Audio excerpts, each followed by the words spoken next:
माना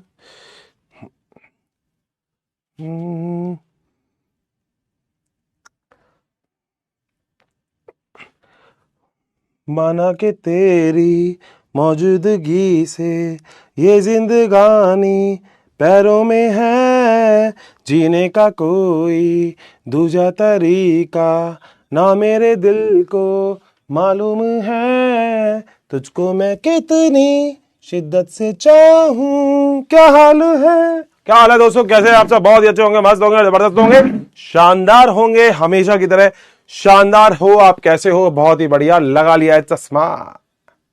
ये क्या है? ये चश्मा। जल्दी से आ जाओ। ठीक है, कैसे हैं आप सब? बहुत ही अच्छे होंगे, बहुत ही प्यारे, बहुत ही मस्त होंगे, जबरदस्त होंगे और शानदार होंगे। बहुत सारा प्यार आप लोगों को। फटाफट से आ जाओ यहाँ पे, क्योंकि आज अपन फिर से मचाने वाले हैं बॉटनी में कुछ अलग, कुछ शानदार, कुछ ताबड़तोड़, कुछ तो नया करेंगे अपन, हमेशा की तरह आज भी करेंगे, आज भी कहेंगे। नमस्ते, वेरी गुड इवनिंग, क्या हाल चाल है? तुम्हारा भी फेवरेट है ये सॉन्ग? अच्छा, हमारा भी बहुत फेवरेट है। कमेंट तो है ही नहीं आज कुछ। बहुत बढ़िया, शांत हो आज।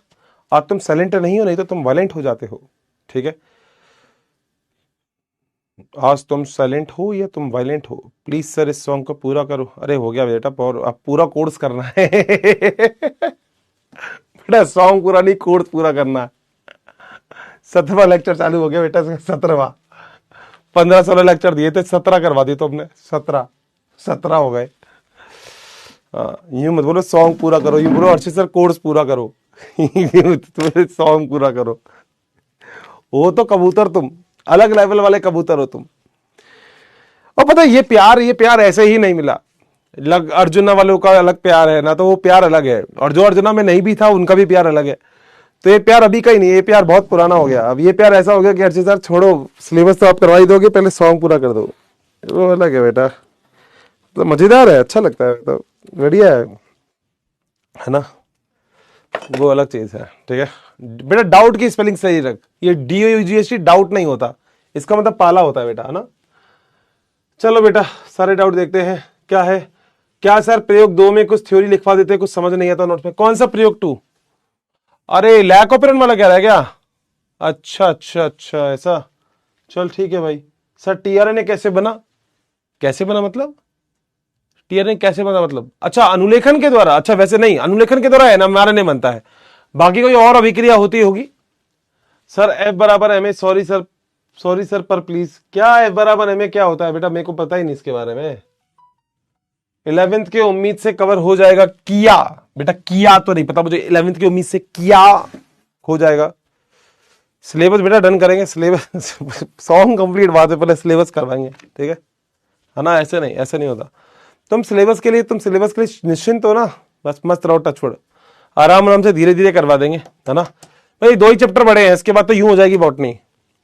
इसके बाद वाला चैप्टर बड़ा है बस, वो भी बहुत बड़ा जाएगा, मगर देखता हूं इसके बाद वाले चैप्टर में कोशिश करूंगा कि मैं तुम्हें कुछ एक्स्ट्रा क्लास भी दे दूं, क्योंकि मैं चाह रहा हूं कि तुम्हारा रिवीजन चालू हो जाए बहुत जल्दी से। ठीक है, किया, हाँ वही किया। अबे डाउट है ही नहीं। अबे डाउट की स्पेलिंग सही रख, DOUBT होता है। ये जो DOUG इसका मतलब पाला होता है, नालायक। डाउट किया सर 11th कैसे करें सर? बेटा सर की स्पेलिंग सही लगी। शेर हूं क्या मैं? वो देखो शेर। तो शेर थोड़ी बेटा, शेर नहीं बेटा मैं ना, सर हूं बेटा। 2.0 नहीं मिला, बधाई हो। तुम 2.0 3.0 सब में पढ़ते रहना, तुम पढ़ते ही रहना बस, शाबाश। लक्ष्यराज सिंह कब तक? अगली साल तक पढ़ेगा क्या? यही पढ़ता रहेगा बस, नालायक। बस इस बार पढ़, फटाफट नीट कर, कंप्लीट कर, है ना।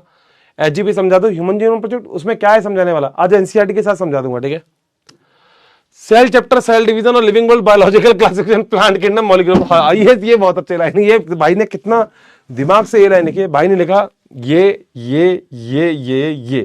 इतना मिला लोगे तो यही बनेगा। सही बात है, मतलब नहीं यार ऐसा तो नहीं कह सकता तू। सेल चैप्टर अपना 14-15 लेक्चर में कंप्लीट हुआ था लगभग, मेरे ख्याल से। बताना यार अर्जुना वालों कितने में हुआ था? और 4-5 लेक्चर का ये था, तो 15 और 20 लेक्चर तो तभी हो गए। ये तो 17-18 में हो जाएगा, है ना। हमारे क्लास में अलग ही लेवल के बंदे हैं। अरे लेवल पूछे मत तू। मेरा खुद का लेवल कई बार कमजोर हो जाता है, ऐसे लेवल के बच्चे हैं क्लास में। हाँ मुझे खुद को लगता है कि मेरा लेवल कम हो गया क्या, है ना। हाँ मुझे लगता है अब मेरा लेवल कम हो गया। आओ देखो और भी डाउट देखो, मेरे को कई बार मजा आता है डाउट पढ़ने में। 11th की बॉटनी उम्मीद से कर दे क्या? क्यों करनी है बेटा, मैं करवा दूंगा 11th की भी, और मैं नहीं कर रहा हूं तो उम्मीद से कर लेना। और कोई डाउट किसी का? और कोई नहीं बेटा, कोई कॉमन डाउट नहीं है, पहली बार है तुम्हारा कोई डाउट ही नहीं है। बहुत ही बढ़िया, शानदार। चलें बेटा आगे, इजाजत है सभी लोगों की? अगर सभी लोग मुझे इजाजत देते हैं, सभी लोग बोलते हैं हर्षित सर आगे चलो, तो बताओ मैं आगे चल सकता हूं क्या? मैम पढ़ाइए, मैम है क्यों यहाँ पे? क्वेश्चन कराओ बेटा, आज क्वेश्चन लेके आया हूं। देख आज देख मुन्ना, ये देख क्वेश्चन, देख क्वेश्चन, देख क्वेश्चन, देख क्वेश्चन, देख क्वेश्चन पे क्वेश्चन, क्वेश्चन पे क्वेश्चन है बेटा। देख आज आज क्वेश्चन पे क्वेश्चन। अरे हल्के में ले रहा था क्या तू? कैसे था क्वेश्चन? मैंने बोला था क्वेश्चन कराएंगे आज बहुत सारे। चले पक्का क्लियर? आओ भाई यार, पहले आज पहले थोड़ा सा ये चैप्टर करेंगे, थोड़ा सा चैप्टर है ना। आज एक बच्चे ने मुझे इंस्टाग्राम पे भेजा, क्या भेजा कि हर्षित सर उत्परिवर्तन वाला टॉपिक अभी आपने नहीं करवाया है। तो मैंने ऐसे थोड़ी ना बोला कि अभी चैप्टर हो गया है, मैंने ऐसे थोड़ी ना बोला।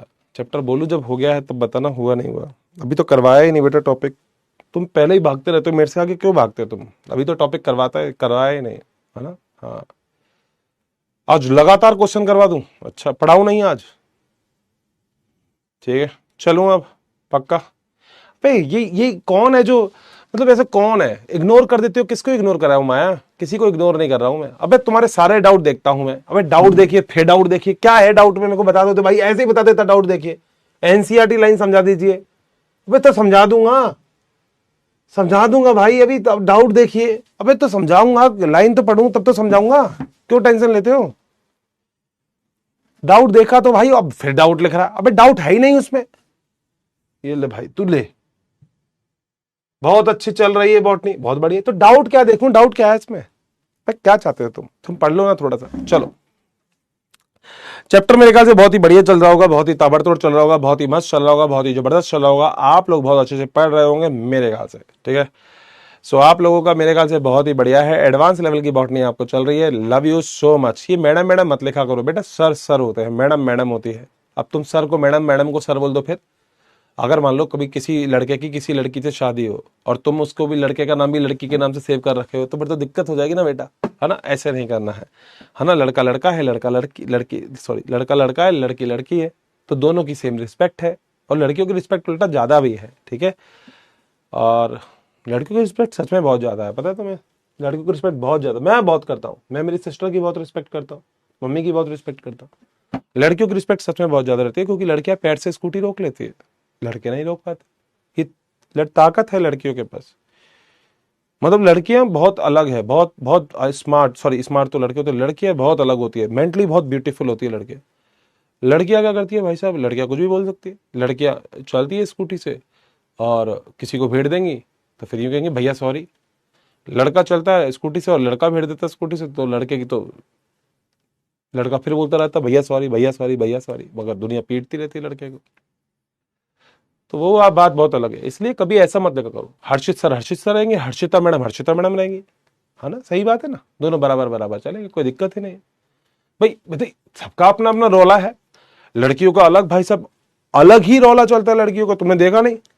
अब विश्वास करो, मैंने तुम्हें बताया पता नहीं। एक दिन मैं मेरी गाड़ी किसी कोचिंग में पढ़ाता था, मेरी गाड़ी ऐसे खड़ी थी, उसके आगे एक लड़की की स्कूटी खड़ी होगी जिसको मैं पढ़ाता था। उसने भाई साहब मेरी स्कूटी में दे दिया होगा, मुझे ध्यान भी नहीं, मैं तो क्लास ले रहा था। वो ऊपर क्लास में आई, क्या हर्षित सर एक बात बोले क्या? मैंने कहा बोलो। मैंने नई नई गाड़ी ली थी उस टाइम, बलिनो, ठीक है। तो मैंने कहा बोलो ना क्या हो गया? कह रहे सर नीचे वो आपकी गाड़ी खड़ी है ना। मैंने कहा हाँ सर, हमसे वो ठुक गई है। अब तुम सोचो मैंने इसको क्या किया होगा? कुछ नहीं किया। लड़का होता तो सूद देता मैं, लड़की थी हर्षित सर सॉरी ना। मुझे गुस्सा तो ऐसा आया, क्या बताऊं मैं, खिड़की से फेंक दूं। मगर कम वक्त ग्राउंड फ्लोर पे थी हमारी क्लास, तो खिड़की से फेंकने का भी कोई मतलब नहीं होता।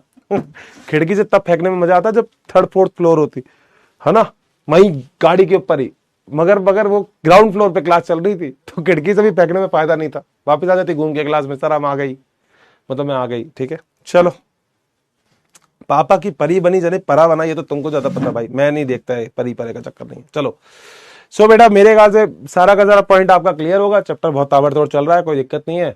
और 2-3 लेक्चर अगर ऊपर हो जाते तो तुम समझते होंगे यार देखो टाइम लगता है, अच्छे चैप्टर में टाइम लगता है, मतलब मैं भगाता भी नहीं हूं, तुम्हें पता है ना, आराम आराम से करे, कोई दिक्कत नहीं है। और दूसरी बात ये जो 2.0 3.0 वाले जो बच्चे हैं बेटा, तुम ऐसे 3.0 2.0 करते रहोगे। मैं फिर तुमसे बोल रहा हूँ, इस बैच में फिजिक्स केमिस्ट्री बॉटनी जूलॉजी जिससे पढ़ रही है, ठीक है, तुम उससे पढ़ते रहो कंटिन्यू, क्योंकि याद रखना बैच ऐसे आते रहेंगे, तुम हर बैच में अपना बैकलॉग चिल्लाते रहोगे तो कुछ नहीं होने वाला बेटा। फिर बस यही काम चलेगा, पीछे पीछे करते रहोगे। नीट तो इस बार फिर नहीं क्लियर होने वाला तुम्हारा, ठीक है। तो नीट अगर तुमको क्लियर करना है तो बेटा सीधी सी बात है, तुमको अभी से ही पढ़ना पड़ेगा। कोई बैकलॉग की कंडीशन होनी नहीं चाहिए। मेरे ख्याल से मेरे बैच में तो किसी का बैकलॉग होगा ही नहीं, ठीक है। सो लगभग सारे के सारे पॉइंट क्लियर होंगे, सभी लोग बिल्कुल मस्त होंगे, जबरदस्त होंगे और शानदार होंगे। तो चलो जरा चालू करें। ओके, तो दोस्तों हम लोगों ने लास्ट क्लास तक एक प्रोसेस पढ़ा था, ह्यूमन जीनोम प्रोजेक्ट। एक बच्चा कह रहा है वो समझ में नहीं आया। अबे उसमें समझने का था ही क्या, ऐसा क्या है जो समझ में नहीं आया। और आज मैं तेरे को एनसीईआरटी पढ़ाऊंगा बढ़िया तरीके से, शिद्दत से, तो आई थिंक तेरे को समझ में आ जाएगा, ठीक है। ओके, ये आपस में, ये एक चीज और है, मैं थोड़ी देर के लिए तुमसे बात करता हूँ, यहाँ पे आपस में चालू हो जाती है। तुम क्या कर रही हो, ये अलग है बेटा, अलग बसूड़ी चल रही है मेरे बैच में, तो समझ में ही नहीं आ रहा। I am so confuse. आप तारीफ कर रहे हो या बेइज्जती कर रहे हो? नम्रता तारीफ, नम्रता देख तू मेरी बात समझ, ठीक है। तुम ये बात समझ, स्कूटी से देख, तुम ये बात समझियो, स्कूटी को पैर से रोकना क्या कोई नॉर्मल चीज है क्या नम्रता? है नहीं नहीं, तू सबकी छोड़, मैं तभी तेरे से बात कर रहा हूं। क्या बहुत नॉर्मल चीज है क्या स्कूटी पैर से रोकना? नहीं है बेट, नहीं है।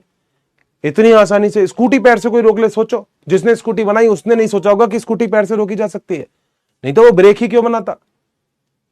कितनी एनर्जी को सेव कर रही है लड़कियां, पता है कितनी एनर्जी बचत कर रही है लड़कियां इस चीज में। स्कूटी को ऐसे ही रोक लेती है यूं, और अगर उनको ऐसे नहीं रुकती, मान लो स्कूटी पैर से भी नहीं रुक रही, देखो ब्रेक से तो वो रोकती नहीं है, पैर से वो रोकती है, मगर मान लो पैर से भी नहीं रुक रही तो कोई दिक्कत नहीं है, सामने जिसकी गाड़ी उसमें भेड़ देती है तो अपने आप रुक जाती है, उसकी भी रुक जाती है, खुद की भी रुक जाती है। तो तुम समझो ना, बॉयज नहीं कर सकते, बॉयज करते ही नहीं है, क्योंकि बॉयज नॉर्मली स्कूटी चलाते नहीं है, कुछ चलाते भी हैं, मगर वो पैर से, मतलब लड़कियों के पास बहुत तरीके हैं। लड़कियां कहती है क्यों रोके ब्रेक से, क्यों जब पैर दिए भगवान ने, और कई बार पैर से भी गाड़ी नहीं रुकती तो सामने वाले की गाड़ी में भेड़ दो तब रुक जाएगी। गाड़ी कैसे भी रोकनी है, मोरल ऑफ द स्टोरी। मैं बेइज्जती कोई, बेइज्जती है कि कैसी बात कर रही है तू? लड़के से पूछ किसी से बेइज्जती है, लड़का बोलेगा तारीफ है, लड़का यहीं पे बोल देगा बहुत तारीफ है। क्या अच्छा वो अच्छा नहीं आता? अच्छा नहीं आता क्या? नोट्स की पीडीएफ अच्छी नहीं आ रही? सुंदर सुंदर, मतलब क्वालिटी बिगड़ जाती है। आज ले, आज बढ़िया कर दूंगा, ठीक है। अरे क्या ले, मैं पढ़ाई नहीं। सर आज क्वेश्चन ही करवा दीजिए हर्षिता मैडम। बेटा हर्षिता लिखेगा ना, सुशील तेजी कसम खा रहा हूं, मतलब तू बहुत पिटेगा फिर, है ना। मतलब ऐसे डंडे से मारूंगा तेरे को, मतलब तू बस यूं ही कहेगा हर्षित सर, बस बस तू दिमाग मत खराब कर। सर मैंने इन्फिनिटी प्रो लिया है, उसमें बोर्ड का एक्सेस नहीं मिला है। तो बेटा मैं क्या, मतलब क्या करूंगा मैं, ये बता। मैं तुझे मेल करना चाहिए हेल्प डेस्क पे, वहां पे बात कर, उनसे फोन कर, क्या हो ज्यादा नहीं, मैंने एक्सेस लिया है, मुझे चाहिए बैच, ऐसा सर बोलना प्लीज, सर प्लीज। मगर सर को सर और मैडम को मैडम बोलना।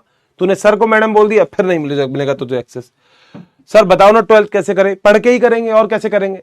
अब ये थोड़ी गोलगप्पे की दुकान पे जाएगा, कह दो मैंने 12th का 11th करवा दो, नहीं ना। तो अपने साथ ही करेंगे। मैं करवाऊंगा, क्यों लोड लेता है? नहीं तो मेरे माइंड में पढ़े हुए हैं, पढ़ ले एक बार भाई। गूगल पे जा, गूगल पे नहीं, यूट्यूब पे जा, माइंड में पढ़े मेरे नीट वाला हिंदी माध्यम पे, वो कर ले, ठीक है।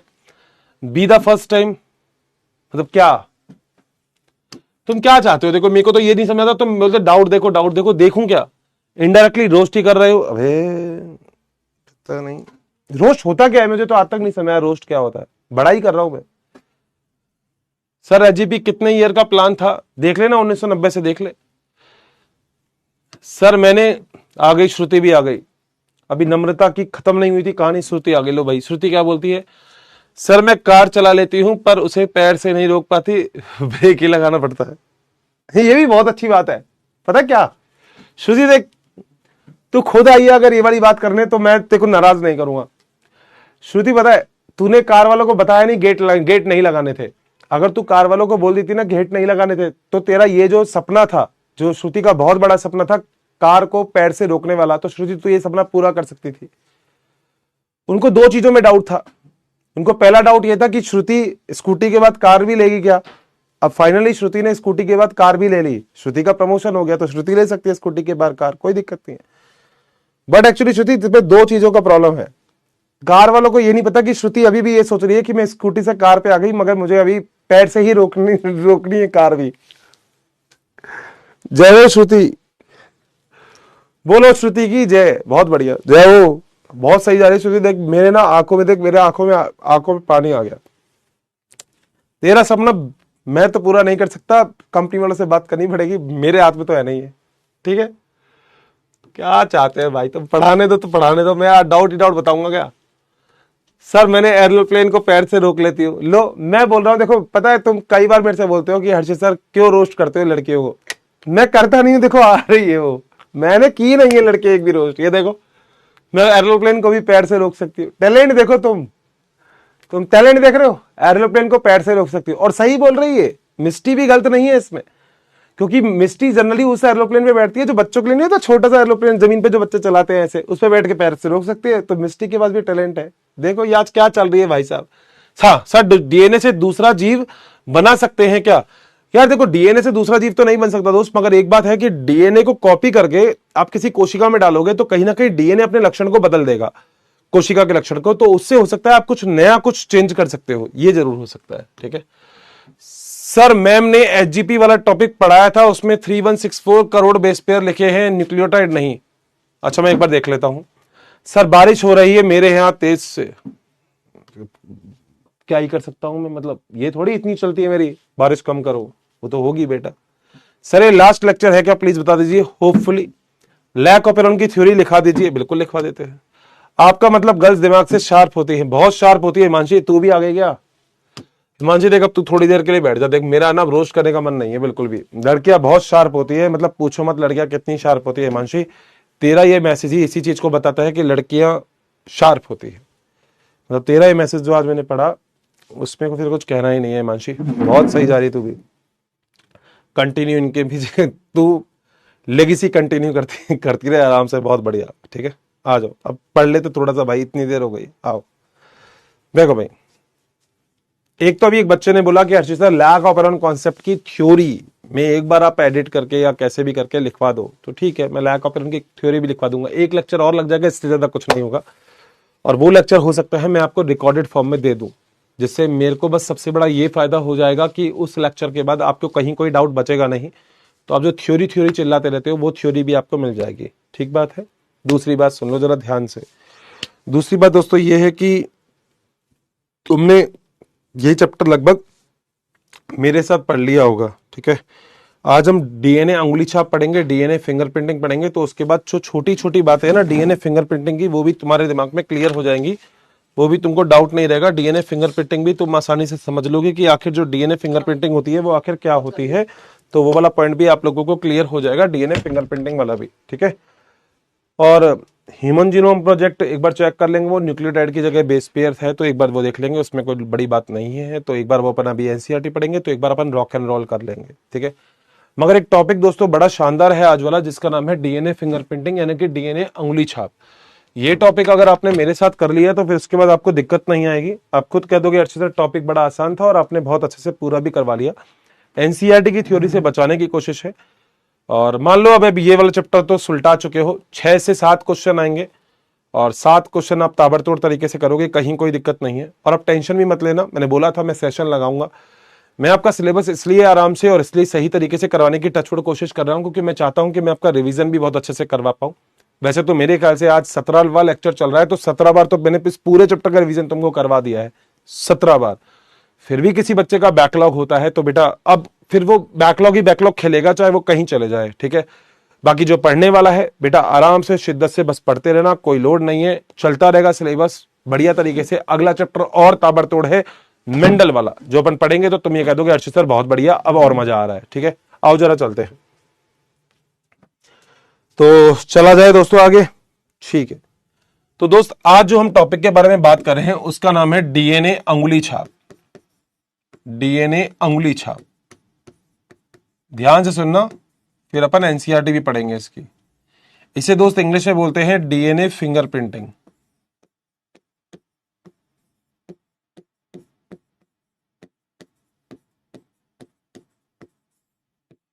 सर थोड़ा सा आप इसको समझाओगे क्या होता है? मैं पूरा ही एक्सप्लेन करने वाला हूं आपको, बट आराम से सुनना बहुत बढ़िया तरीके से। डीएनए अंगुली छाप क्या होता है बेटा? हम हमेशा मानते हैं कि कहीं पे भी अगर कोई अपराध हो जाता है तो हमें यह पता करना होता है, सैंपल मिलता है। तुमने देखा होगा जैसे कहीं पे अपराध हो गया, कहीं पे मर्डर हो गया, तो उस कंडीशन में सीआईडी अगर तुमने देखा है तो अभिजीत जाता है, अभिजीत और दया जाते हैं, तो कई बार वो भी पहुंच जाता है वो प्रद्युमन, एसीपी प्रद्युमन, कुछ तो गड़बड़ है दया, कुछ तो गड़बड़ है। जब ये तीनों लोग पहुंच जाते हैं तो वहां से सैंपल उठाते हैं, और सैंपल उठाने के बाद ये जाते हैं किसके पास? बिल्कुल सालुकी के पास।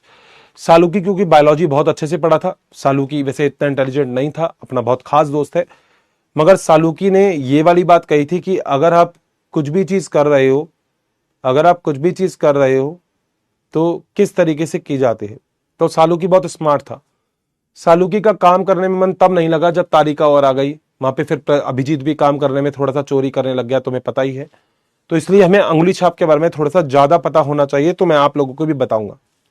इसे हम दोस्तों डीएनए टाइपिंग भी बोल सकते हैं, या डीएनए टेस्ट तकनीक भी बोल सकते हैं। तो कई सारे इंपॉर्टेंट छोटे छोटे पॉइंट्स हैं जो हम यहाँ पे लिखेंगे कि इसे डीएनए टेस्ट या डीएनए टाइपिंग भी कहा जाता है।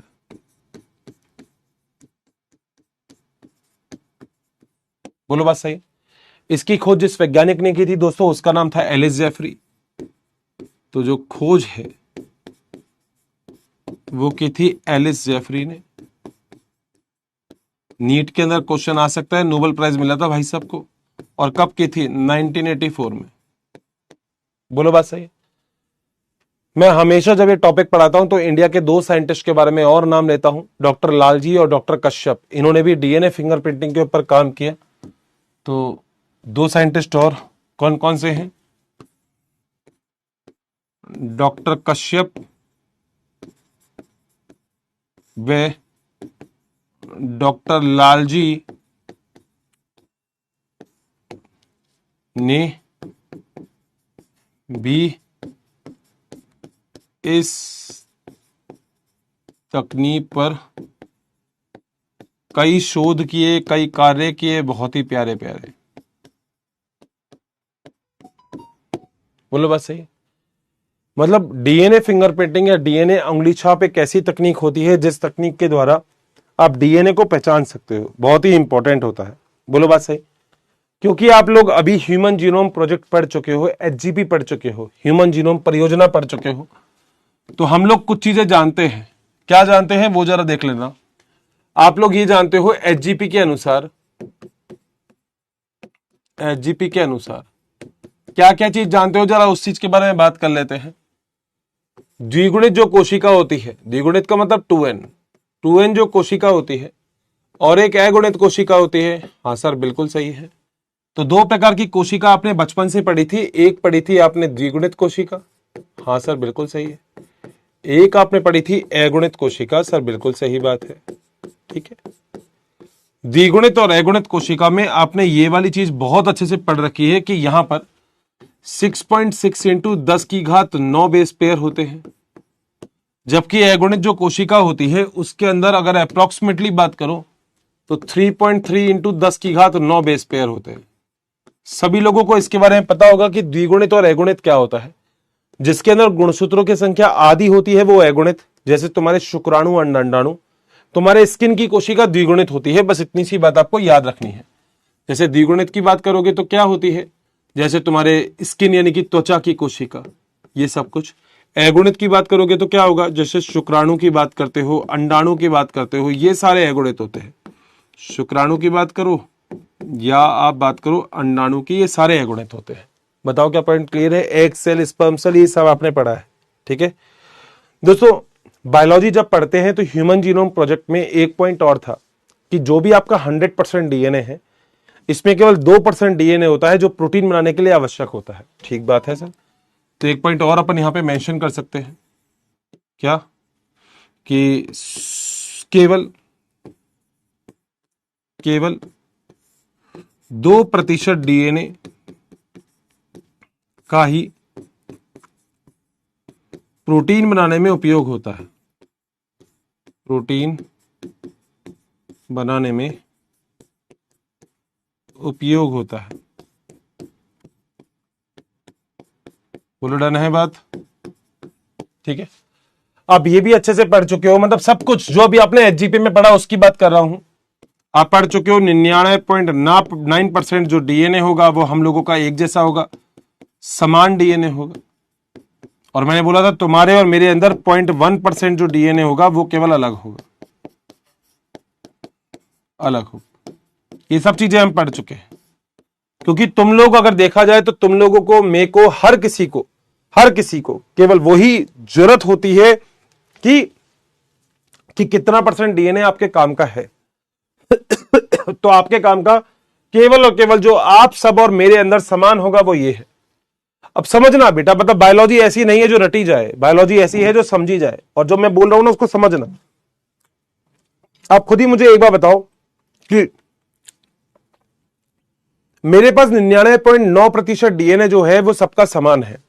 तो अगर कोई इंसान कहीं पे खून कट जाएगा तो क्या समान डीएनए से उसको पहचाना जाएगा क्या? नहीं। किससे पहचानोगे? जो असमान होगा। बिल्कुल सही बात है। और असमान है 0.1%, और ये जो 0.1% होता है ये अप्रोक्सीमेटली होता है 3 × 10⁻⁶ बेस पेयर।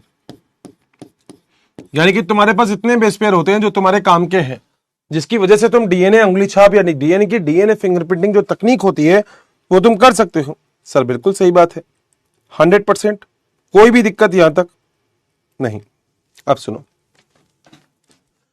बेटा, बायोलॉजी एक चीज और कहती है। बायोलॉजी कहती है डीएनए अंगुली छाप किस चीज पे आधारित है, तो ये तो हमको क्लियर हो गया, डीएनए अंगुली छाप 0.1% पे आधारित है। ठीक बात है। अब कैसा होता है और क्या होता है ये डीएनए अंगुली छाप में, वो बात समझना। ये वाली चीज एक बार समझने वाली है, क्योंकि एनसीईआरटी की थ्योरी तुम्हें फिर अटका देगी। वो तुम्हें फिर ऐसी ऐसी बात बोल दोगी कि तुम खुद ये कहोगे हर्षित सर ये फिर अटका दिया एनसीईआरटी ने। तो अगर तुम चाहते हो कि एनसीईआरटी तुम्हें नहीं अटकाए, तुम चाहते हो एनसीईआरटी की हर एक लाइन तुम्हें क्लियर हो जाए, तो अब जरा तुम सामने देखना। हम दोस्त ऐसा मानते हैं कि तुम्हारा और मेरा डीएनए लगभग 99.9% जो है वो समान है। ठीक है, मगर दोस्तों होता क्या है, डीएनए के कुछ खंड ऐसे होते हैं जो बार बार अपनी पुनरावृत्ति करते हैं। ध्यान से सुनना, अब जरा पॉइंट थोड़ा अलग होने वाला है। डीएनए के कुछ, मैं बहुत आसान तरीके से समझा दूंगा, कुछ विशेष खंड ऐसे होते हैं जो बार बार पुनरावृत्ति, जानते हो पुनरावृत्ति का मतलब रिपीट करते हैं। यानी कि डीएनए में कुछ खंड ऐसे होंगे जो बार बार पुनरावृत्ति करेंगे। तुम्हारे और मेरे अंदर, दोनों के अंदर होता है ऐसा। ठीक है, सबके अंदर होता है ये। जैसे मान लो मेरे लाल, मैं तुम्हें ऐसे करके कोई एक डीएनए बना दिया, ठीक है सर, और ऐसा ही एक डीएनए मैंने यहां पे और बना दिया। ठीक सर, कोई दिक्कत नहीं है। मान लो दूसरा डीएनए बनाऊंगा, मान लो एक ये रहा और एक डीएनए मैंने यहां पे ये बना दिया। ठीक है, अब ये पुनरावृत्ति खंड क्या होते हैं वो जरा समझना होता है। बेटा कोई भी डीएनए होगा उसके अंदर कुछ खंड ऐसे होंगे जो खंड कहीं ना कहीं बार बार रिपीट होंगे। ध्यान से सुनना जरा, रटना नहीं है इसको। रिपीट होने का मतलब, मान लो ये एक डीएनए है, ठीक है, इसके अंदर कुछ खंड ऐसे हैं जैसे जी सी ए सी, ये खंड है, तो ये खंड बार बार रिपीट होंगे। जी सी ए सी, जी सी ए सी, यानी कि ये खंड बार बार रिपीट होंगे। अगर तुम ध्यान से देखोगे तो इस इंसान के अंदर ये जो रिपीटेशन है वो एक बार हुआ, यहां पे जो रिपीटेशन है वो दूसरी बार हुआ, यहां पे जो रिपीटेशन है ये तीसरी बार हुआ। सही बात है। ये मान लो पर्सन एक है। सेकंड नंबर में क्या है, ये जो खंड है वो एक बार नहीं, 3 बार नहीं, मान लो 4 बार रिपीट हुए। जी सी ए सी, जी सी ए सी, जी सी ए सी, जी सी ए सी, जी सी ए सी। बोलो बात सही। अब ये जो दूसरे नंबर का तुमको इंसान दिख रहा है, इस इंसान के अंदर यही रिपीटेड जो सीक्वेंस है वो तो कितनी बार है हर्षित सर? ये जो सीक्वेंस है ये सीक्वेंस 5 बार है। बिल्कुल सही बात है, कोई लोड ही नहीं है। ये देखो एक बार, ये देखो दूसरी बार, ये देखो तीसरी बार, ये देखो चौथी बार, ये है 5वीं बार। बोलो बात सही, कोई दिक्कत तो नहीं? मैं तो बहुत आसान तरीके से समझा रहा हूं। मगर मैं बोल रहा हूं ये जो दो इंसान है, पर्सन 1 पर्सन 2, इन दोनों के डीएनए में ये जो खंड हैं जो बार बार रिपीट हो रहे हैं, हाँ, यही जो खंड होते हैं इन्हें हम वीएनटीआर बोलते हैं। क्या बोलते हैं? वीएनटीआर। बोलो बात सही है। इन्हीं खंडों को क्या कहा जाता है? वीएनटीआर, जो बार बार रिपीट हो रहे हैं। ठीक है, लिख देता हूं नीचे, देखो यह बार बार रिपीट होने वाले खंड VNTR कहलाते हैं। ठीक है। हर सर VNTR क्या होता है? दोस्तों जो VNTR होता है उसका मतलब होता है variable number of tendon repeat. मेरे किसी भी पॉइंट को बीच में छोड़ना मत, नहीं तो बाद में यह कह दोगे एक बार फिर समझा दो, एक बार फिर समझा दो। और ये वही बच्चा बोलता है, मैं बुराई नहीं कर रहा हूं, जो बीच में इधर उधर व्हाट्सएप पे मैसेज आया, आए बाबू ने खाना खाया, वहीं अटक जाता है। मत अटकना, आज अभी समझा दूंगा क्लास के अंदर ही VNTR। मैं बोल रहा हूं VNTR एक ऐसा खंड होता है जो बार बार रिपीट होता है। वेरिएबल मतलब विभिन्नता, नंबर मतलब संख्या। टेंडम क्या होता है? टेंडम का मतलब होता है यही, टेंडम का मतलब होता है यही खंड जो बार बार रिपीट खंड होते हैं ना, इसे ही हम टेंडम बोलते हैं। बोलो क्या पॉइंट क्लियर है? तो VNTR का जो पूरा नाम है वो पूरा नाम क्या है? वो पूरा नाम है variable number of tandem repeat. बोलो क्या डन है? कोई भी दिक्कत है यहां पर? नहीं सर बिल्कुल सही बात है। ठीक है। अब तुमने जब क्लास 11th में कोशिका वाला चैप्टर पढ़ा था, तब तुमने क्लास 11th में ये वाली बात भी देखी थी कि जो कोशिका होता है उसके अंदर गुणसूत्र पाए जाते हैं। हाँ, और अगर तुम्हें क्लास 11th याद है तो तुमने पढ़ा था कि उस गुणसूत्र पे एक गुंडी पाई जाती है। देखा था गुंडी भी? सर देखा था। बस वहीं से ही आंसर है। क्या है? आओ जरा सुनते रहो, मजा आएगा। हम ये कह रहे हैं कि जो VNTR, जिसे तुम variable number of tandem repeat बोलते हो, ये वाला पॉइंट तो आप लोगों को क्लियर हो गया होगा कि VNTR क्या है। सर VNTR का मतलब है variable number of tandem repeat, यानी कि ऐसे DNA के छोटे छोटे खंड जो बार बार रिपीट हो रहे हैं। बोलो बात सही है? 100%। ठीक है। अब हम ऐसा बोलते हैं कि ये जो बार बार रिपीट होने वाले टेंडम है ना, ये दो प्रकार के होते हैं। कैसा? एक तो होते हैं जो छोटी पुनरावृत्ति करते हैं, छोटी पुनरावृत्ति यानी कि शॉर्ट रिपीट, यानी कि जो बहुत ज्यादा बड़े नहीं होते, शॉर्ट रिपीट होते हैं।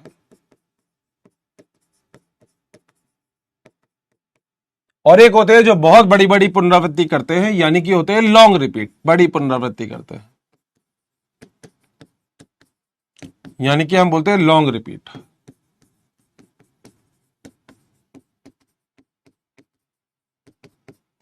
बोलो बस सही। अब अगर तुमसे कोई ये बोलता है कि शॉर्ट रिपीट कौन कौन से होते हैं, तो आप बोलोगे ये जो शॉर्ट रिपीट होते हैं ये दो प्रकार के होते हैं। ठीक है सर, कौन कौन से? एक होता है मिनी सैटेलाइट,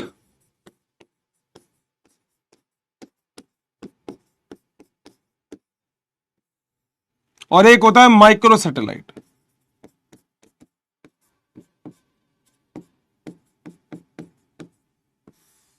कुछ बच्चे तो यही कंफ्यूज हो गए होंगे सैटेलाइट क्या होता है, क्योंकि उन्होंने तो 11th में तो ऐसी तैसी करवाई है अपनी, इधर उधर में बाबू ने खाना खाया, बाबू ने खाना नहीं खाया, यही कर रहे हैं। वो तो पढ़ा ही नहीं है।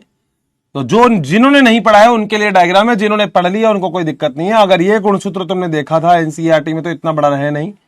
तो यहां पर एक ये गुंडी पाई जाती है, यही गुंडी होती है जिसे हम सैटेलाइट बोलते हैं। जो ऊपर होता है इसे हम टीलोमियर बोलते हैं। और ये किसका डायग्राम है? ये है गुणसूत्र का डायग्राम। बोलो बात सही। इसी गुणसूत्र में ऊपर से नीचे तक एक ही चीज पाई जाती है जिसे हम बोलते हैं DNA। ये DNA मिलता है ऊपर से नीचे तक इसी गुणसूत्र में। तो ये आपके पास DNA मिल रहा है ऊपर से नीचे तक, फर्स्ट क्लास DNA है तुम्हारे पास, ये DNA। बोलो बात सही। तो इसी सैटेलाइट में घुंडीनुमा जो नोब लाइक स्ट्रक्चर दिख रही है, इसी सैटेलाइट में दो चीजें पाई जाती है, जिसमें एक को बोलते हैं मिनी सैटेलाइट और एक को बोलते हैं माइक्रो सैटेलाइट। बोलो बात सही है क्या? 100%। चलें आगे। ऐसा रिपीट जिसे हम मिनी सैटेलाइट बोलते हैं, ये 11 से 60 बेस पेयर का होता है। बेस पेयर का रिपीट होता है, जबकि जो माइक्रो सैटेलाइट होता है ये 1 से 6 बेस पेयर का रिपीट होता है। बोलो बात सही है। यही मिनी सैटेलाइट होता है जिसे तुम वीएनटीआर भी बोलते हो, इसी को ही बोलते हो VNTR, variable number of tendon repeat. Tandem लिखो, टेंडन लिखो, वैसे टेंडन सही है, वो रिपीट होता है। बताओ डन है क्या? दिक्कत तो नहीं है यहां पे? क्लियर है मेरा पॉइंट?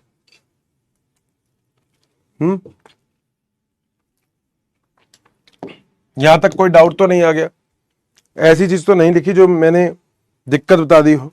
नहीं। एक बड़ी पुनरावृत्ति होती है, तुम्हारे काम की नहीं है, मगर मैं तो लिख देता हूं क्योंकि कोई ये नहीं कहे ये नहीं पढ़ाया है। ठीक है, ये 60 बेस पीरियड से अधिक होती है, से अधिक का रिपीट है।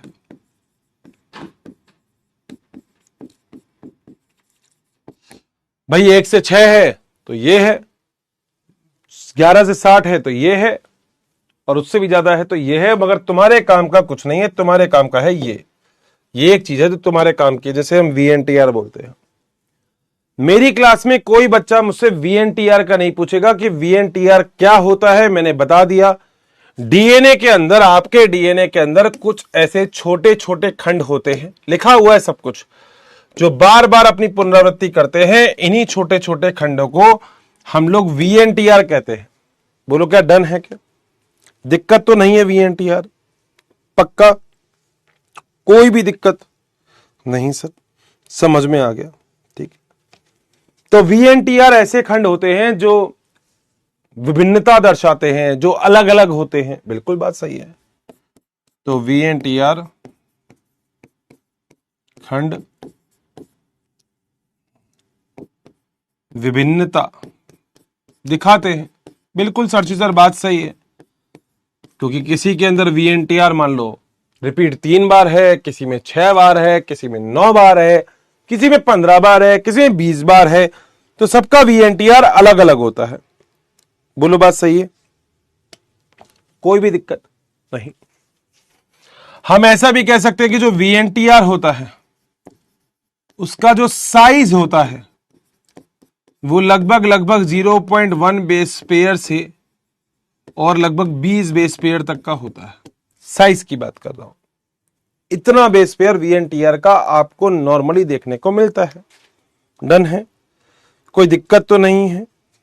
नहीं, बिल्कुल समझ में आ गई बात, कोई लोड ही नहीं। ठीक दोस्तों, हम लोग ऐसा कहते हैं कि वीएनटीआर सीक्वेंस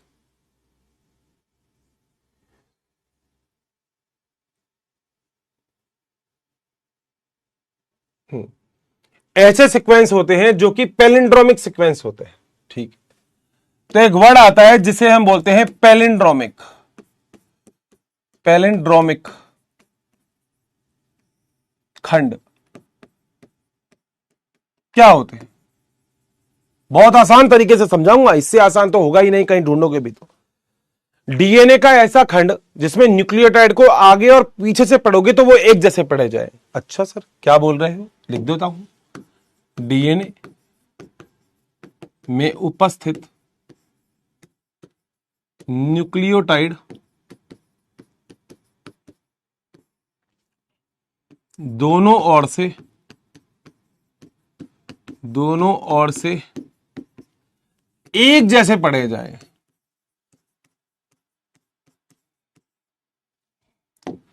पढ़े बेटा, पढ़े नहीं, पढ़े जाए। तुम कहोगे अर्षित सर इसका मतलब क्या है?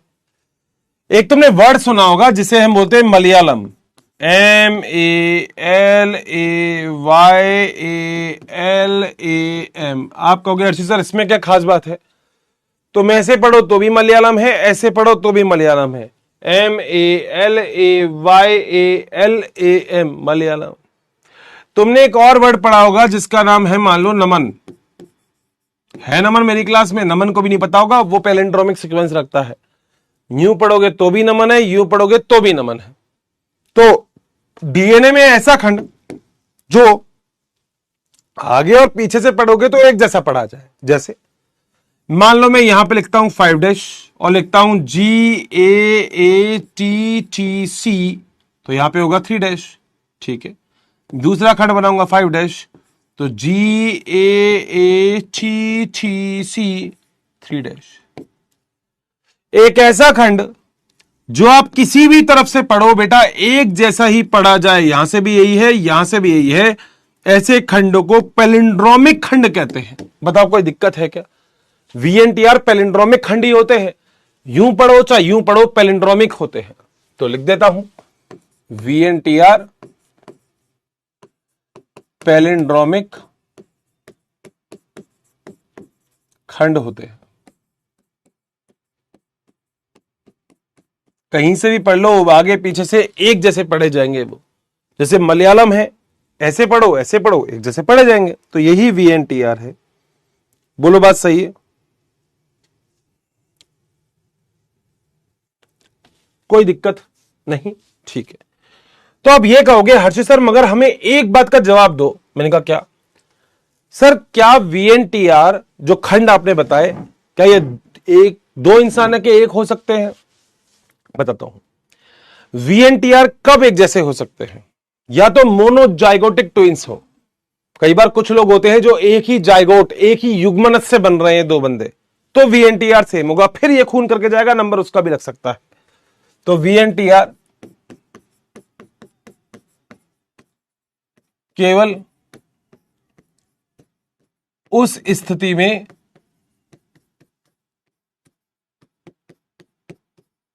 एक जैसा होगा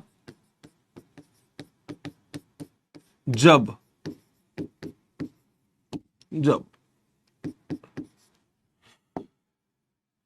पहला पॉइंट एक ही युग्मनज से बन रहे हो, मोनोजाइगोटिक ट्विंस, एक ही युग्मनज से निर्माण। युग्मनज जानते हो ना, N और N 2N पढ़ लिया होगा युग्मनज, तो जायगोट बोलते हैं जिसे हम बोलते हैं मोनोजाइगोटिक ट्विंस।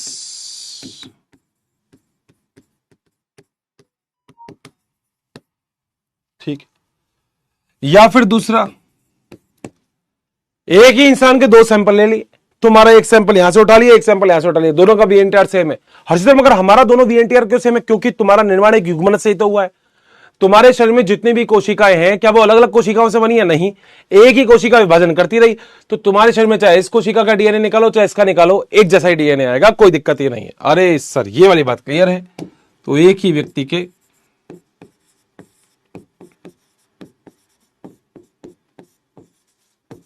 दो अलग अलग जगह से लिए सैंपल। भाई तुम्हारा शरीर में कहीं से भी खून ले लो, DNA तो एक, कहीं से भी कोशिका निकाल लो, DNA तो एक ही होगा, अलग अलग होगा? बताओ, तुम खुद सोचो जरा, मैं तो कुछ नहीं बोल रहा, तुम खुद सोचो। तुम्हारे शरीर में दो दो कोशिकाएं हैं, दोनों कोशिकाओं में DNA अलग होगा एक जैसा होगा? सर एक जैसा होगा। क्यों होगा? क्योंकि तुम्हारी कोशिका एक ही, पूरा शरीर एक ही तो कोशिका से बना है। कहां दिक्कत है इसमें? डन है? क्लियर है? ताबड़तोड़ है? कोई दिक्कत तो नहीं है? नहीं। मजा आ गया? ठीक है। अब कोई भी प्रोसेस होता है तो उसके स्टेप होते हैं। तो DNA अंगुली छाप के स्टेप्स। ठीक है सर? ठीक है। मैं तुम्हें एक ऐसा डायग्राम समझाऊंगा जो डायग्राम जब तुमने देखा होगा तो तुम ये बोल रहे होंगे ये कैसे होगा, ये तो हमें आएगा ही नहीं, ये तो बड़ा मुश्किल डायग्राम है। हर्षित सर ये वाला डायग्राम तो मुझे समझ में ही नहीं आया कभी मेरी लाइफ में भी। क्या आप इस डायग्राम को समझा सकते हो? आज देखेंगे क्या हम समझ पाते हैं कि इस डायग्राम को, यही तो देखना है। अगर इस डायग्राम को अभी समझ में आ रहा है नहीं ना, मगर इस डायग्राम को अगर मैंने तुम्हें समझा दिया तो बस मजा आ जाएगा। तुम कह दोगे वाओ, मैं बोलूंगा ओके मजा आया ना, बस तुम कहोगे मजा आ गया। तो DNA अंगुली छाप के पद कौन कौन से होते हैं, कौन कौन से स्टेप होते हैं? भाई देखो, जब चाय बनाते हो तो उसका पद भी तो होता है। चाय बनाओगे तो कैसे बनती है चाय? सर चाय कैसे बनती है? अरे चाय कैसे बनती है? अगर कभी भी तुमको चाय बनानी है तो तुम कैसे बनाओगे बताओ? क्या तुम्हें आती है चाय बनानी? ये बताओ, तुम्हें क्या चाय बनानी आती है? लो चैट बॉक्स में बताओ, क्या तुम्हें चाय बनानी आती है? टेंशन ना लो, मैं पूरा का पूरा कॉन्सेप्ट खोपड़ी में डाल दूंगा। मगर वाह दीदी वाह, क्या बात। नहीं आती है राहुल? तेरी तो चाय की दुकान में नौकरी भी नहीं लगेगी, तेरे को नहीं आती तो। अबे कहां गए, सो गए क्या? तुम कमेंट बॉक्स में ढीले कैसे हो जाते तुम? ये देखो जन्नत जी क्या कह रही है, 3-5 क्या होता है?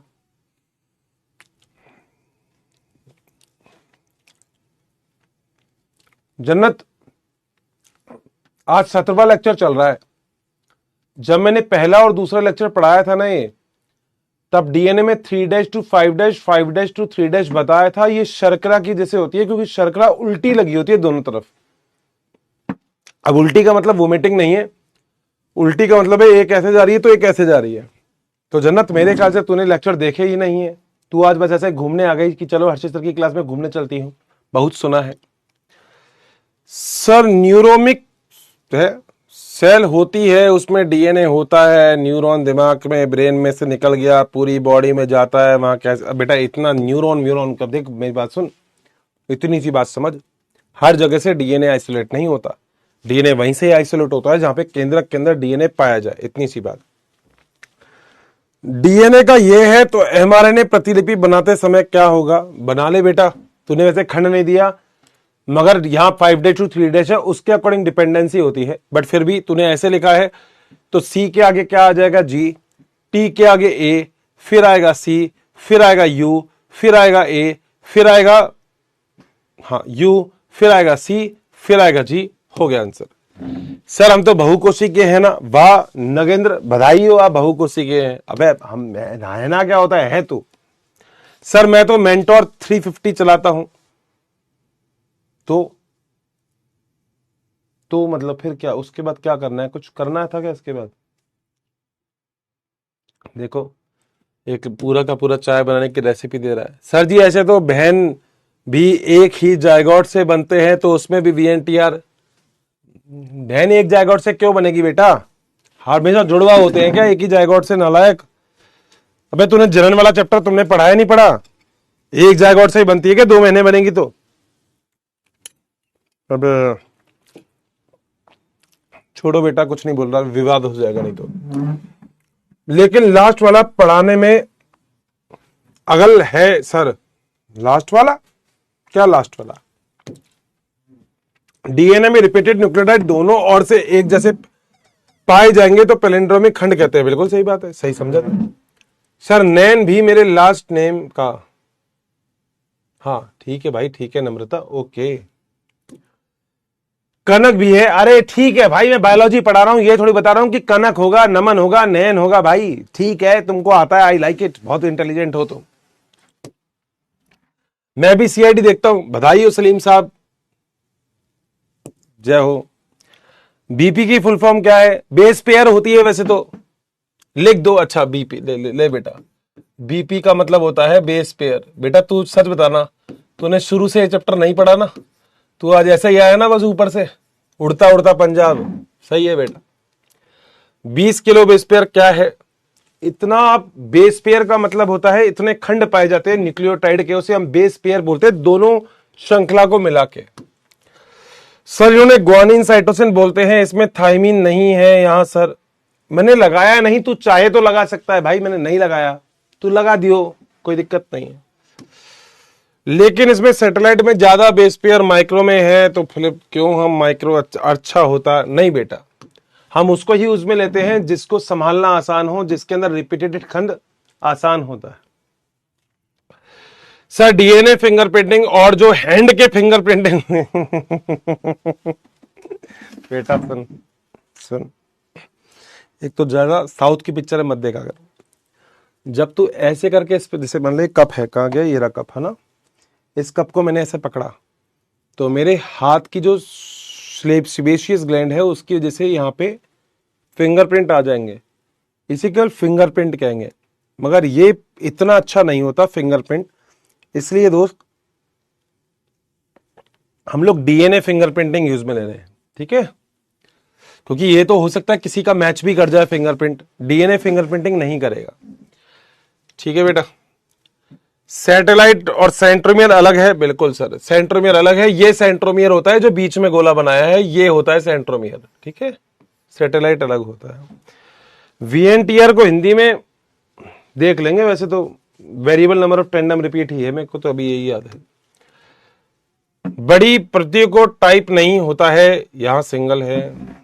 क्या सिंगल है भाई, तेरी बात हो रही है क्या सर? मतलब वीएनटीआर कोई रिपीटेड की संख्या है? हाँ, मतलब आप तारीफ कर रहे हैं गर्ल्स की। ये कौन आ गया भाई, ये कहां से आया?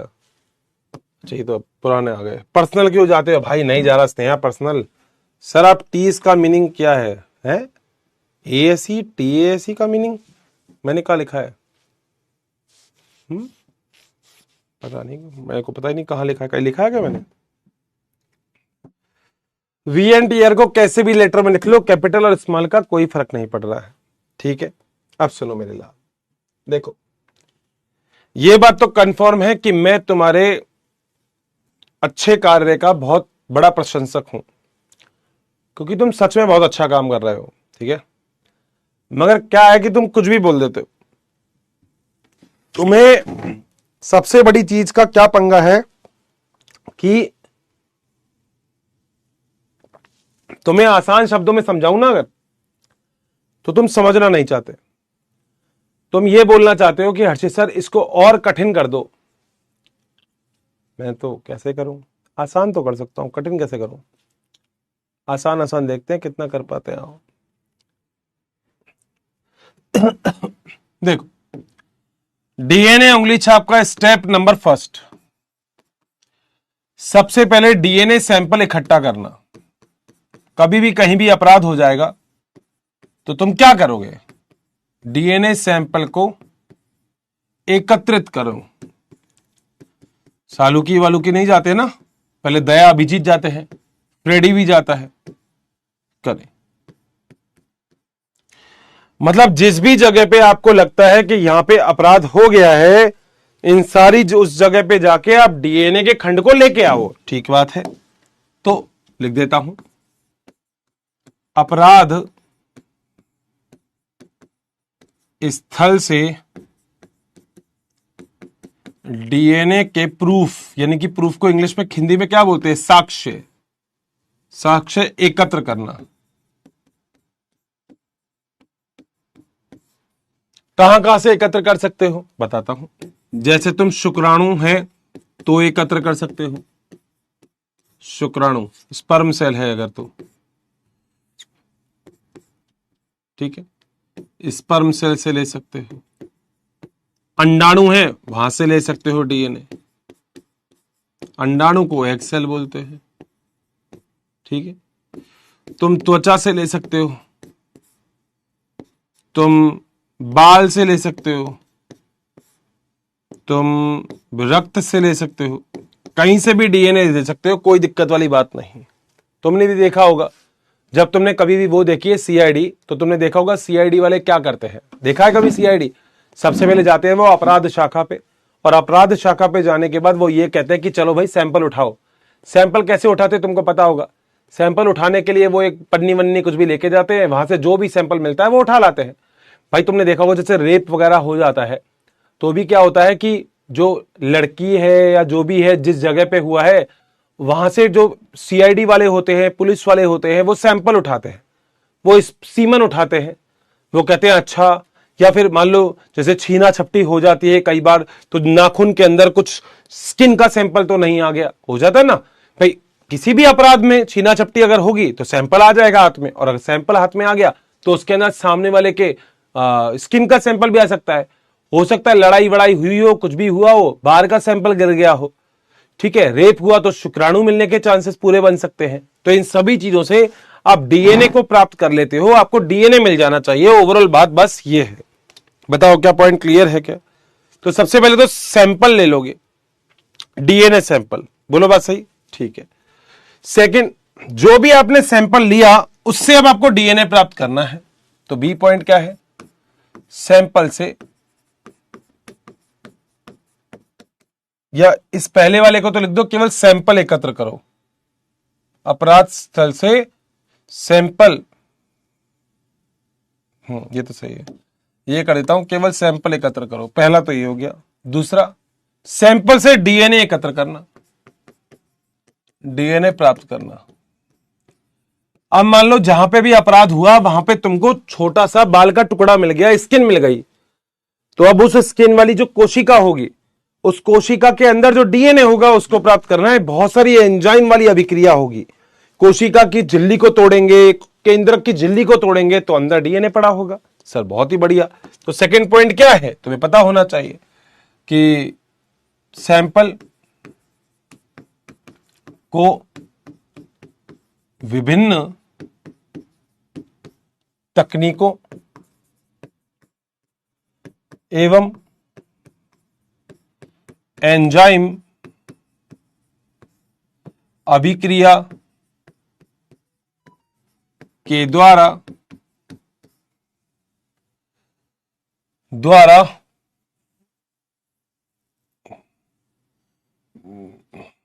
सैंपल को विभिन्न तकनीकों एवं एंजाइम अभिक्रिया के द्वारा ट्रीट करके डीएनए प्राप्त करना। तो अब आपका मेन काम हो गया कि डीएनए प्राप्त कर लिया आपने।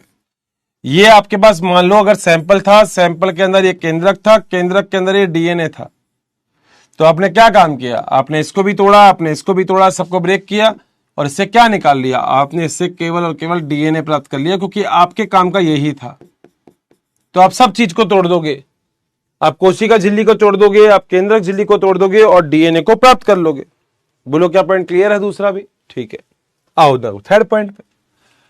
अब बेटा डीएनए तो बहुत बड़ा होगा, डीएनए तो तुमको पता है 2.2 मीटर का डीएनए पाया जाता है, चैप्टर की शुरुआत में बात की थी। हाँ, अब तुम्हें तो काम की चीज चाहिए इस डीएनए में। मैंने बोला था 0.1% डीएनए तुम्हारा मेरा अलग है, तो तुम्हें 99.9% से तो मतलब ही नहीं है, वो तो सबका सेम होगा। तुम्हें अपराधी को ढूंढना है तो तुम्हें किस पे फोकस करना पड़ेगा, 0.1 पे। तो आप इसको काटोगे, वैसे तो बायोटेक में पढ़ोगे, मैं तो यहीं पे बता रहा हूं कि डीएनए को छोटे छोटे खंड में काटना।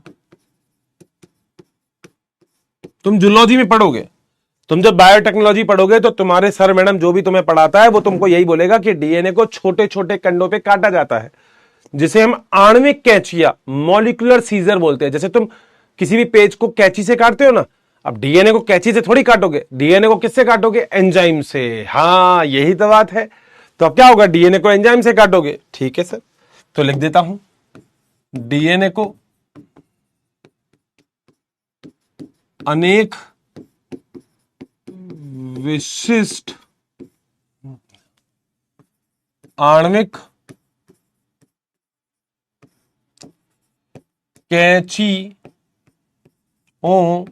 कैंचियों से काटा जाना है।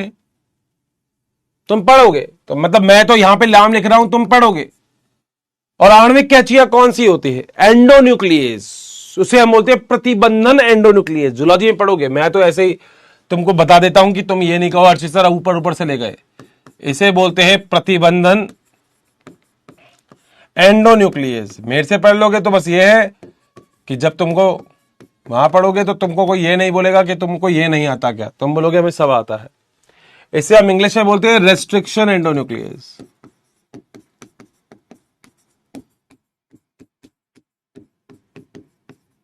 जिस दिन बायोटेक पढ़ोगे उस दिन मुझे जरूर याद करोगे, क्योंकि आप ये बोलोगे हर्षित सर ने पढ़ाया था। जैसे तुम सुनोगे वहां पे नाम है, पता है कौन कौन से नाम है, balm H1,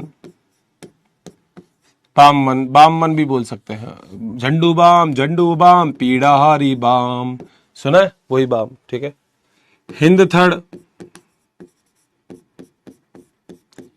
Hind second, EcoR first, Sal first, Pst first, Pvu first, biotech आती है, बायोटेक जैव प्रौद्योगिकी। ये सारे के सारे एंजाइम एंडोन्यूक्लियस हैं। तुम कहोगे एंडोन्यूक्लियस क्या होते हैं भाई? और जिस तरह आपने नाम लिखा है तो आप समझाओगे भी, बिल्कुल समझाऊंगा। क्या होते हैं ये? सर बताओ ना सर, तभी तो मजा आएगा। हाँ। एंजाइम जो डीएनए को बीच में से काटे, एंडो मतलब बीच में से, एंजाइम जो डीएनए को मध्य से काटे, मतलब मध्य मतलब बीच से, बीच से काटे। बोलो बात सही? तो मेरे प्यारों, मेरे दुलारों, ये तुम्हारे पास डीएनए था, बिल्कुल सही है। ये डीएनए बना दिया, बिल्कुल सही है।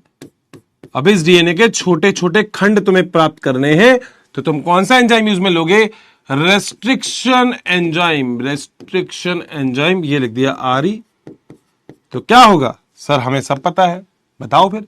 सर डीएनए के छोटे छोटे खंड आपको मिल जाएंगे। लो बेटा, पा पा पा पा पा पा पा पा।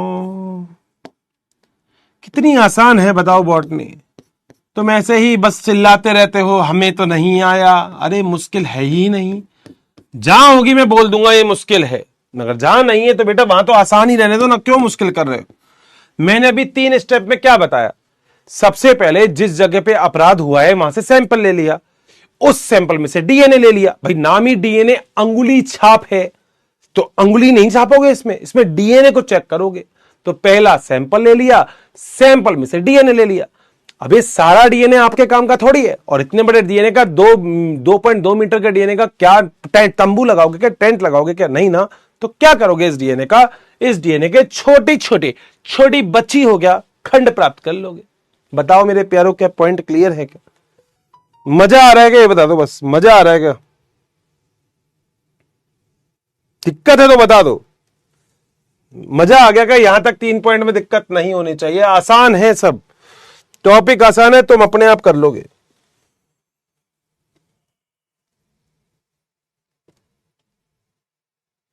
हीरा बेटे बताना, हीरा बेटे पॉइंट क्लियर है क्या?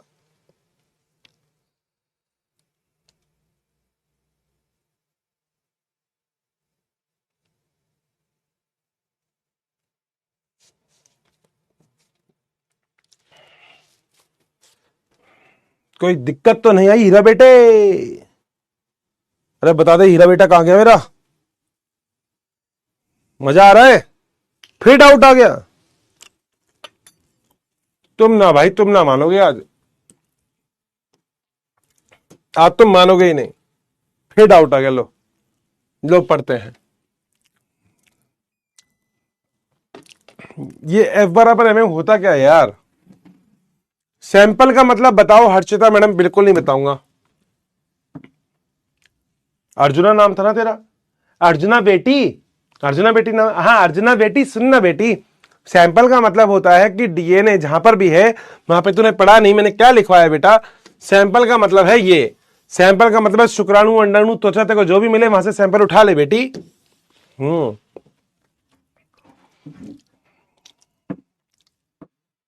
बेटा मैं न्यूक्लियोटाइड बेस पेयर मैंने बोला था, अभी बता दूंगा बेटा। यही तो हमें ह्यूमन जीनोम प्रोजेक्ट से पता लगा कि हमारे कितने डीएनए काम के और कितने डीएनए हमारे अलग हैं। ये सब चीजें हमें एचजीपी यानी कि ह्यूमन जीनोम परियोजना से पता लगी थी। सर ये क्या होता है, क्या क्या होता है मेघा? बताया ही नहीं आपने।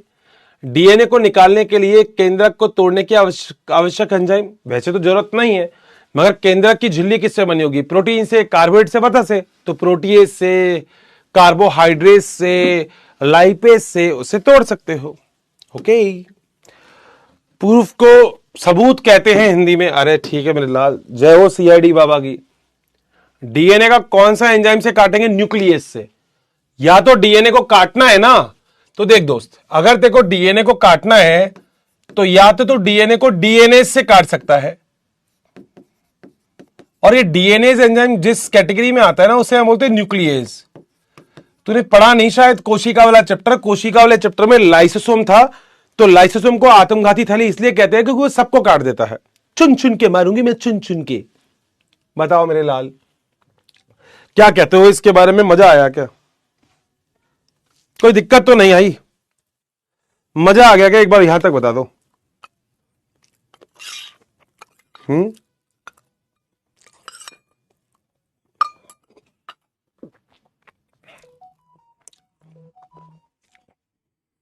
बताओ हीरा बेटे बताओ, पॉइंट बिल्कुल क्लियर है क्या यहां तक? ठीक है सर। अब सुनो, 3 काम हो गए, बिल्कुल, तो फिर आगे भी चलना पड़ेगा, 4 5 6 7 काम करने पड़ेंगे अपन को। हाँ सर ये बात तो है, ठीक। अब मुझे एक बात बताओ, जिस जगह पे अपराध हुआ है, हाँ, जिस जगह पे भी अपराध हुआ है उस जगह पे जो अपराधी होता है वो ऐसा थोड़ी ना है अपना नंबर लिख के जाएगा। अरे लाजवंती सुन, कह रहे क्या हो गया? अरे लाजवंती, अगर यहां पे सैंपल कम पड़ जाए ना तो लाजो एक काम करियो, मुझे बता दियो, मैं और सैंपल देने आ जाऊंगा। ऐसा होता है क्या? बता दो, इसमें भी कोई अगर दिक्कत है तो। अपराध जहां पे भी होता है तो अपराध शाखा पर कभी तुमने ऐसा देखा है क्या?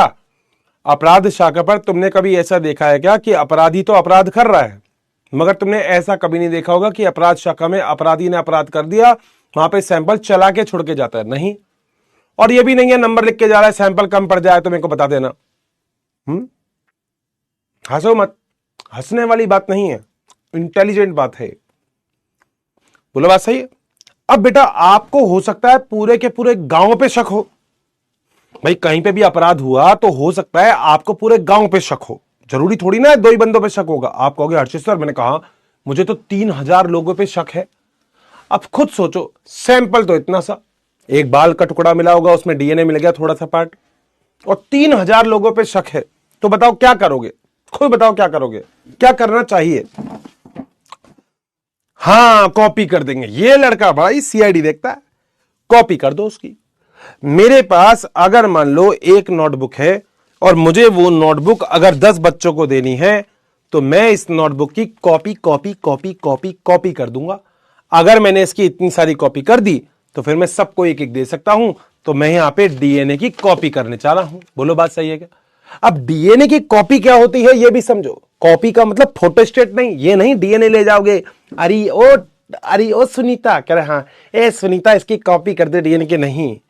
एक तकनीक होती है जो तुम पढ़ोगे तुम्हारे बायोटेक्नोलॉजी में, जैव प्रौद्योगिकी में, नाम है उसका पीसीआर, पॉलीमरेज चेन रिएक्शन। मैं नहीं पढ़ाऊंगा, तुमको जो भी पढ़ाएगा उससे पढ़ लेना, ठीक है? वहां पे हम ये वाला काम करेंगे। चैट बॉक्स कर दिए तुम्हारी बंद, ठीक है सर? तो सी पॉइंट हो गया। हाँ सर बिल्कुल हो गया। आओ जरा डी पॉइंट पे। डी पॉइंट है डीएनए की कॉपी करना, डीएनए की कॉपी करना। और यहां पे डीएनए की कॉपी यानी कि प्रतिकृति तुम किससे करोगे? पीसीआर से, पॉलीमरेज चेन रिएक्शन से। डीएनए की प्रतिकृति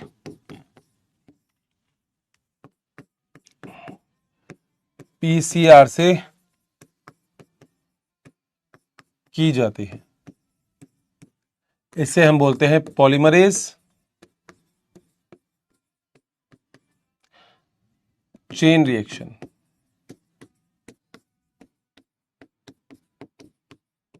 ये तुम पढ़ोगे, कॉपी करना है तुम्हें, कॉपी कॉपी कॉपी मतलब जानते हो पेस्टिंग, कॉपी पेस्ट करना है। तो पीसीआर मशीन के द्वारा तुम डीएनए की कॉपी कर दोगे। सर ये तो बहुत प्यारा लग रहा है टॉपिक ही। पीसीआर मशीन में 3 टेम्परेचर होंगे, 94, 54, 74। ये वैसे नॉर्मल होते हैं, थोड़ा बहुत 1-2 डिग्री ऊपर नीचे दुनिया कर देती है। जिसमें 3 होते हैं, एनिलिंग, डीनेचुरेशन और एक्सटेंशन टेम्परेचर होते हैं। टैग पॉलीमरेज, इसमें एक एंजाइम का उपयोग किया जाता है। और कैरेमूलिस नाम के एक साइंटिस्ट थे जिन्होंने इसको दिया था। सर आपको इतना पता है? आए तुम हल्के में ले रहे हो क्या? जूलॉजी है ये। मैं तो जूलॉजी टच नहीं करता, मगर पीसीआर तुम वहीं पढ़ोगे जूलॉजी में, तुम्हें बड़ा मजा आएगा। क्योंकि देखो तुम एक चीज समझो, जो कोशिका करती है उसे हम प्रतिकृतियन कहते हैं, जो मैंने पढ़ाया। मगर जो तुम लैब में करोगे, क्योंकि कोशिका को प्रतिकृतियन करने में टाइम भी तो लगेगा भाई, 8 घंटे की तो एस प्रवस्था होती है। तो एस पर 8 घंटे और पूरी कोशिका विभाजन करेगी तभी डीएनए की प्रतिकृति होगी। मगर ये बहुत स्पीड से होने वाली प्रक्रिया है जिसे हम बोलते हैं पॉलीमरेज चेन रिएक्शन। तो जो डीएनए तुम्हें कम मात्रा में मिला था उसकी तुम बहुत सारी कॉपी बना दोगे। बताओ इतना काम क्लियर हो गया क्या? सर मजा आ गया सर, बहुत ही बढ़िया। अब सुनो, अब डी के बाद ई पॉइंट, डीएनए के खंडों को जेल इलेक्ट्रोफोरेसिस, ये भी तुम वहीं पढ़ोगे उसी चैप्टर में बायोटेक्नोलॉजी में, मगर मैं अच्छे से समझा दूंगा। फोरोसिस में लगाना, देखो दोस्त विश्वास करना, एनसीईआरटी हवा हवा में बात बोल देती है। मैं तुमको सारी डिटेल पढ़ा रहा हूं, मगर मैं डिटेल पढ़ रहा हूं तो इसका ये मतलब नहीं है तुम जूलॉजी में नहीं पढ़ोगे, तुम सब जूलॉजी में पढ़ोगे। मैं तो तुम्हें बस जेल इलेक्ट्रोफोरेसिस बता रहा हूं कि क्या होती है। सर बताओ ना जरा क्या होती है, हमें हमें समझना है। ठीक है, आओ। तुम क्या करते हो, सबसे पहले जेल इलेक्ट्रोफोरेसिस एक ऐसी मशीन होती है जिसमें ऐसा सा एक बॉक्स होता है। अब ये मैं तुम्हें ऐसे नहीं दिखा सकता, मगर तुम मानो ऐसा सा बॉक्स होता है। ध्यान से सुनना बेटा, ऐसा सा बॉक्स होता है। ध्यान से सुन लोगे तो मैं समझा दूंगा बेटा, नहीं तो तुम्हारी इच्छा, देखो समझो नहीं समझो ना, मैं समझा दूंगा। देखो ऐसा सा बॉक्स होता है, ऐसा सा ना, ऐसा बॉक्स होता है। ठीक है, बॉक्स होता है ऐसा। ठीक है, ऐसा सा बॉक्स होता है, कांच का होता है। ठीक, सही है। अब ऐसे से बॉक्स में आपको क्या करना है, जेल इलेक्ट्रोफोरेसिस करवानी है। क्या होती है वो सब कुछ समझाऊंगा, जरा ध्यान से सुनना। लेबोरेटरी में ऐसे कंगा होता है जिसे हम कॉम्ब कहते हैं, थोड़ा अलग तरीके का होता है। ठीक है, तो ऐसा कॉम्ब होता है। ध्यान से सुनना बेटा, देखो मैं तभी समझा पाऊंगा जब तुम समझना चाहोगे, नहीं तो बेटा मैं समझा ही नहीं पाऊंगा, फिर तुम कहोगे अर्षित सर हमें तो समझ में ही नहीं आया टॉपिक। इसलिए बोल रहा हूं बेटा मेरे साथ समझ लो, उसके बाद जूलॉजी में जब ये टॉपिक आएगा तो तुम यही बोलोगे अरे हमको तो क्लियर हो गया है पहले ही पॉइंट। तो ऐसा सा कॉम्ब होता है, बाल नहीं बातें बेटा इससे ना, ऐसा कॉम्ब होता है, यह है कॉम्ब। ठीक है, तुम्हें पता मैं रटाऊंगा तो है नहीं, तो समझा दूंगा, दिमाग में पिक्चर बना दूंगा तुम्हारे। इस कंगे को किसी एक किनारे पर ऐसे लगा देते हैं, एक किनारे पर, मान लो यहां लगा दिया, इस कंगे को लगा दिया, कंगे को एक किनारे पर लगा दिया। मान लो इस कंगे को दोस्त यहां पर लगा दिया, यहां पर लगा दिया, ऐसे रख दिया ऊपर। ठीक है, हाँ। अब दोस्त एक जेल होती है जिसे हम बोलते हैं एग्रोस जेल। कौन सी जेल होती है, दोबारा बोलो, एग्रोस जेल। उसको सबसे पहले डिस्टिल वाटर में मिला के गर्म करते हैं और फिर उसको इस डब्बे के अंदर डाल देंगे, इस डब्बे के अंदर डाल देंगे ऐसे। ठीक है, अब क्योंकि दोस्त वो जेल है, हाँ सर, तो जेल का नेचर क्या होता है सर, जम जाना। तो वो जेल धीरे धीरे क्या कर जाएगी, जम जाएगी। सर मजा आ गया, तो लो बेटा, मान लो ये रही। ठीक है, तो ये जेल जम गई, ये क्या है, ये है जेल। अरे भाई क्या है बेटा, जेल। कौन सी जेल होती है, एग्रोस जेल। एनसीईआरटी में इतनी थ्योरी नहीं है, इसलिए मैं बोल रहा हूं, मैं इसकी थ्योरी लिखवाऊं नहीं लिखवाऊं, यहां पे समझा रहा हूं, ध्यान से सुन लेना भाई। ये तुम बायोटेक में पढ़ोगे, जैव प्रौद्योगिकी में पढ़ोगे तुम, मगर मैं पहले ही तुम्हारे दिमाग में पिक्चर क्लियर कर दूंगा। हमने क्या काम किया, हमने एक चैम्बर लिया कांच का, उस चैम्बर के अंदर कंगा लगा दिया, बहुत बढ़िया। उस चैम्बर में कंगा लगाने के बाद हमने उस चैम्बर के अंदर जेल, जो अभी लिक्विड फॉर्म में थी, गर्म करा उसको, इसको इसके अंदर डाल दिया। थोड़े टाइम के बाद जैसे ही ये थोड़ी ठंडी हो जाती है, तैसे जैसे बच्चों की जेली नहीं होती, जेली वैसे जम जाती है, ये जम गई जेली। जेल है ये, ना ठोस है ना द्रव है, जेल की फॉर्म में, जो जेली तुमने कभी खाई होगी वैसी हो जाती है। ठीक है सर, मजा आ गया। अब सुनो, जब अब तुमने कंगा लगा रखा था, ऐसे पानी डाला और हटा दिया। आइसक्रीम देखिए, आइसक्रीम में ऐसी डंडी लगाई,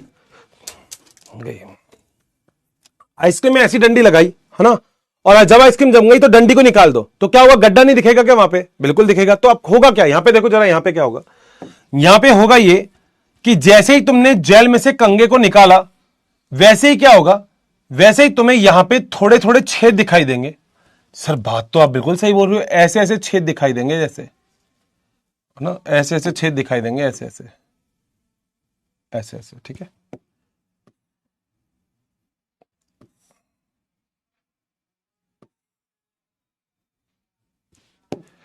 छेद दिखाई देंगे क्योंकि तुमने क्या हटा लिया, कंगा हटा लिया है भाई साहब, कंगा हटा लिया तो छेद तो दिखाई देंगे। कंगे का काम हो गया, कंगे का काम केवल इतना था कि गड्ढे बनाने थे, पिट बनाने थे, गड्ढे। तो कंगे ने क्या किया, जैसे ही कंगे का आपने यूज किया तो आपने क्या बना दिया, आपने बना दिए पिट। पिट का मतलब होता है गड्ढे, तो आपने गड्ढे बना दिए मतलब पिट बना दिए, इसे बोलते हैं पिट, और पिट का मतलब होता है गड्ढे। डन है, कोई दिक्कत तो नहीं है, यहां तक तो पॉइंट क्लियर है। तुम पढ़ोगे, मैं फिर बोल रहा हूं बायोटेक में पढ़ोगे, मैं बोल देता ना इसको समझाता भी नहीं तो भी तुम मेरे से नहीं बोलते क्यों भाई साहब बायोटेक में है ये, मगर मैं तो पूरा समझा दूंगा तुम्हें। ठीक है सर, मजा आ गया। ठीक है, गड्ढे हैं सबको पता है, पिट है, गड्ढे हैं। ठीक है, अब क्या होता है दोस्त, इस दोनों जगह पे हम सैंपल लेते हैं। ठीक है, मान लो एक तो वो सैंपल यहां पे डालते हैं जो सैंपल हमको अपराध शाखा से मिला है, ये अपराध शाखा से मिलने वाला सैंपल है भाई, जहां पे भी जो भी अपराध हुआ है वहां से सैंपल मिला है, ये है अपराध शाखा सैंपल। ठीक है, और तुमको 3 आदमियों पे शक था, तुम्हें क्या था, 3 आदमियों पर शक था। हां सर, शक तो हमें है, किस पे है सर? शक है हमें ए बंदे पर, बी बंदे पर और सी बंदे पर। ये 3 वो हैं जिन्हें तुम्हें चेक करना है, चेक करना कि इनमें से अपराधी आखिर है कौन। तो तुमने क्या काम किया होगा, ध्यान से बेटा, मैं बोल रहा हूं, फिर बोल रहा हूं, मैं ध्यान से समझोगे तो मैं सब समझा दूंगा, नहीं समझोगे तो बेटा मैं कुछ नहीं समझा सकता। फिर तो ये बात तो समझो, है ना, ध्यान से समझोगे। इतना क्लियर हो गया। मैंने एक चैम्बर लिया, चैम्बर के अंदर कंगा लगा दिया, कंगा लगाने के बाद मैंने क्या किया तुम्हें पता है, कंगा लगाने के बाद मैंने उसके अंदर जेल डाल दी, फिर मैंने कंगे को हटा दिया, कंगे को हटाया तो मुझे गड्ढे मिल गए, गड्ढे के अंदर मैंने सैंपल डाल दिया। तो मैंने यहां पे सब जगह पे मैंने एक ही काम किया, मैंने डीएनए का सैंपल डाल दिया।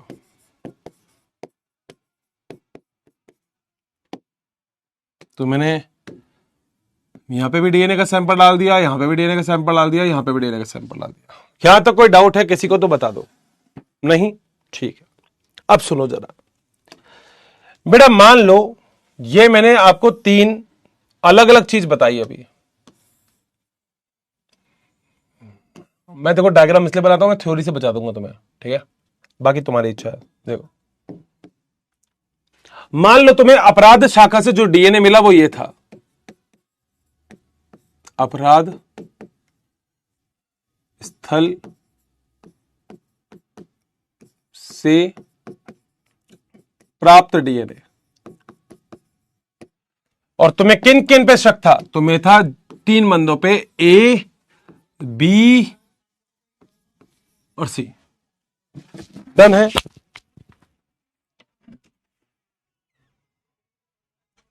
कोई दिक्कत है? तुम्हें 3 बंदों पे शक है, ए, बी और सी। सर बहुत बढ़िया है, ये ए, बी, सी 3 अलग अलग लोग हैं। ठीक है, ए का नाम है मान लो ढोलक, बी का नाम है टिल्लू और इसका नाम है बिल्लू। तुम्हें 3 लोगों पे शक है, ए, बी, सी, ढोलक, टिल्लू, बिल्लू। और ढोलक, टिल्लू, बिल्लू में से कोई नहीं बता रहा कि कौन किसने अपराध किया है। कोई बात नहीं, डीएनए फिंगरप्रिंटिंग है ना। तुमने सुना नहीं, वो पहले टीवी में ऐड आता था, तुमने सुना होगा कई बार, ओहो गीतिका जी आइए आइए, गीतिका जी बोलती है अहे, तो बोलता है गीतिका जी लीजिए आपका सब सामान तैयार। गीतिका जी बोलती ये नहीं वो। अब गीतिका जी ऐसे ही बोल सकती थी, ये नहीं वो, नहीं, मगर क्योंकि वो गीतिका जी हैं इसे वो ऐसे नहीं बोलेगी, बोलेगी ये नहीं वो।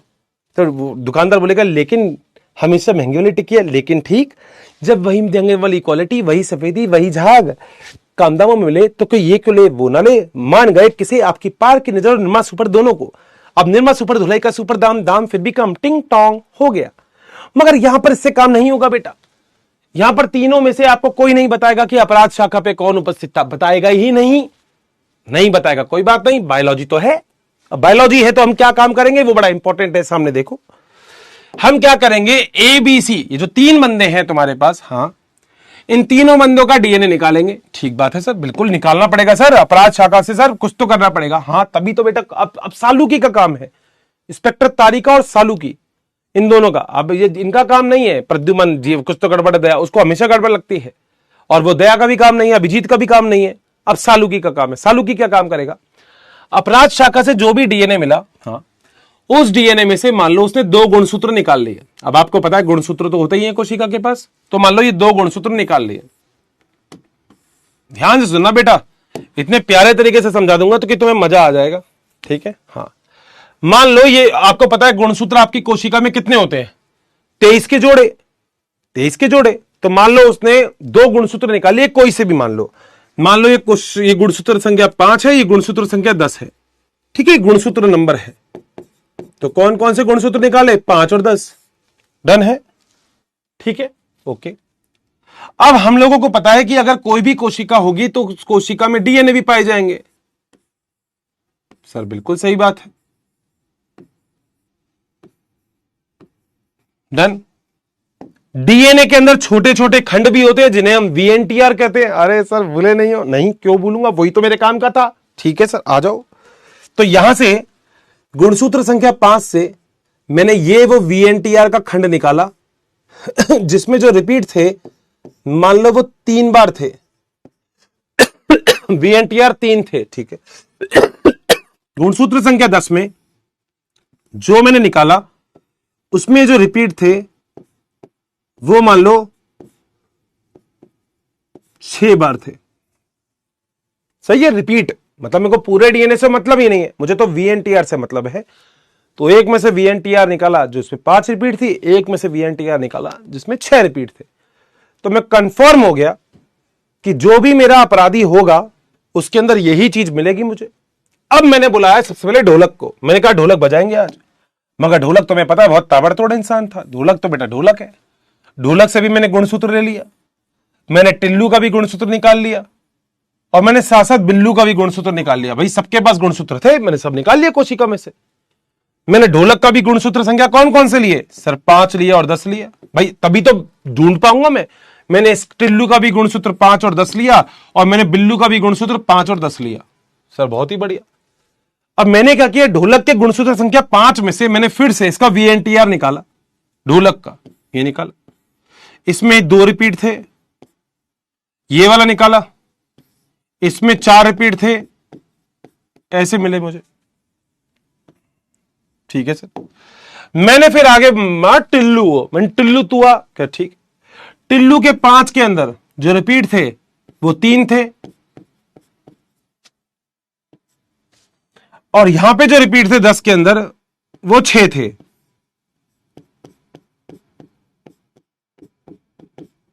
छह रिपीट थे।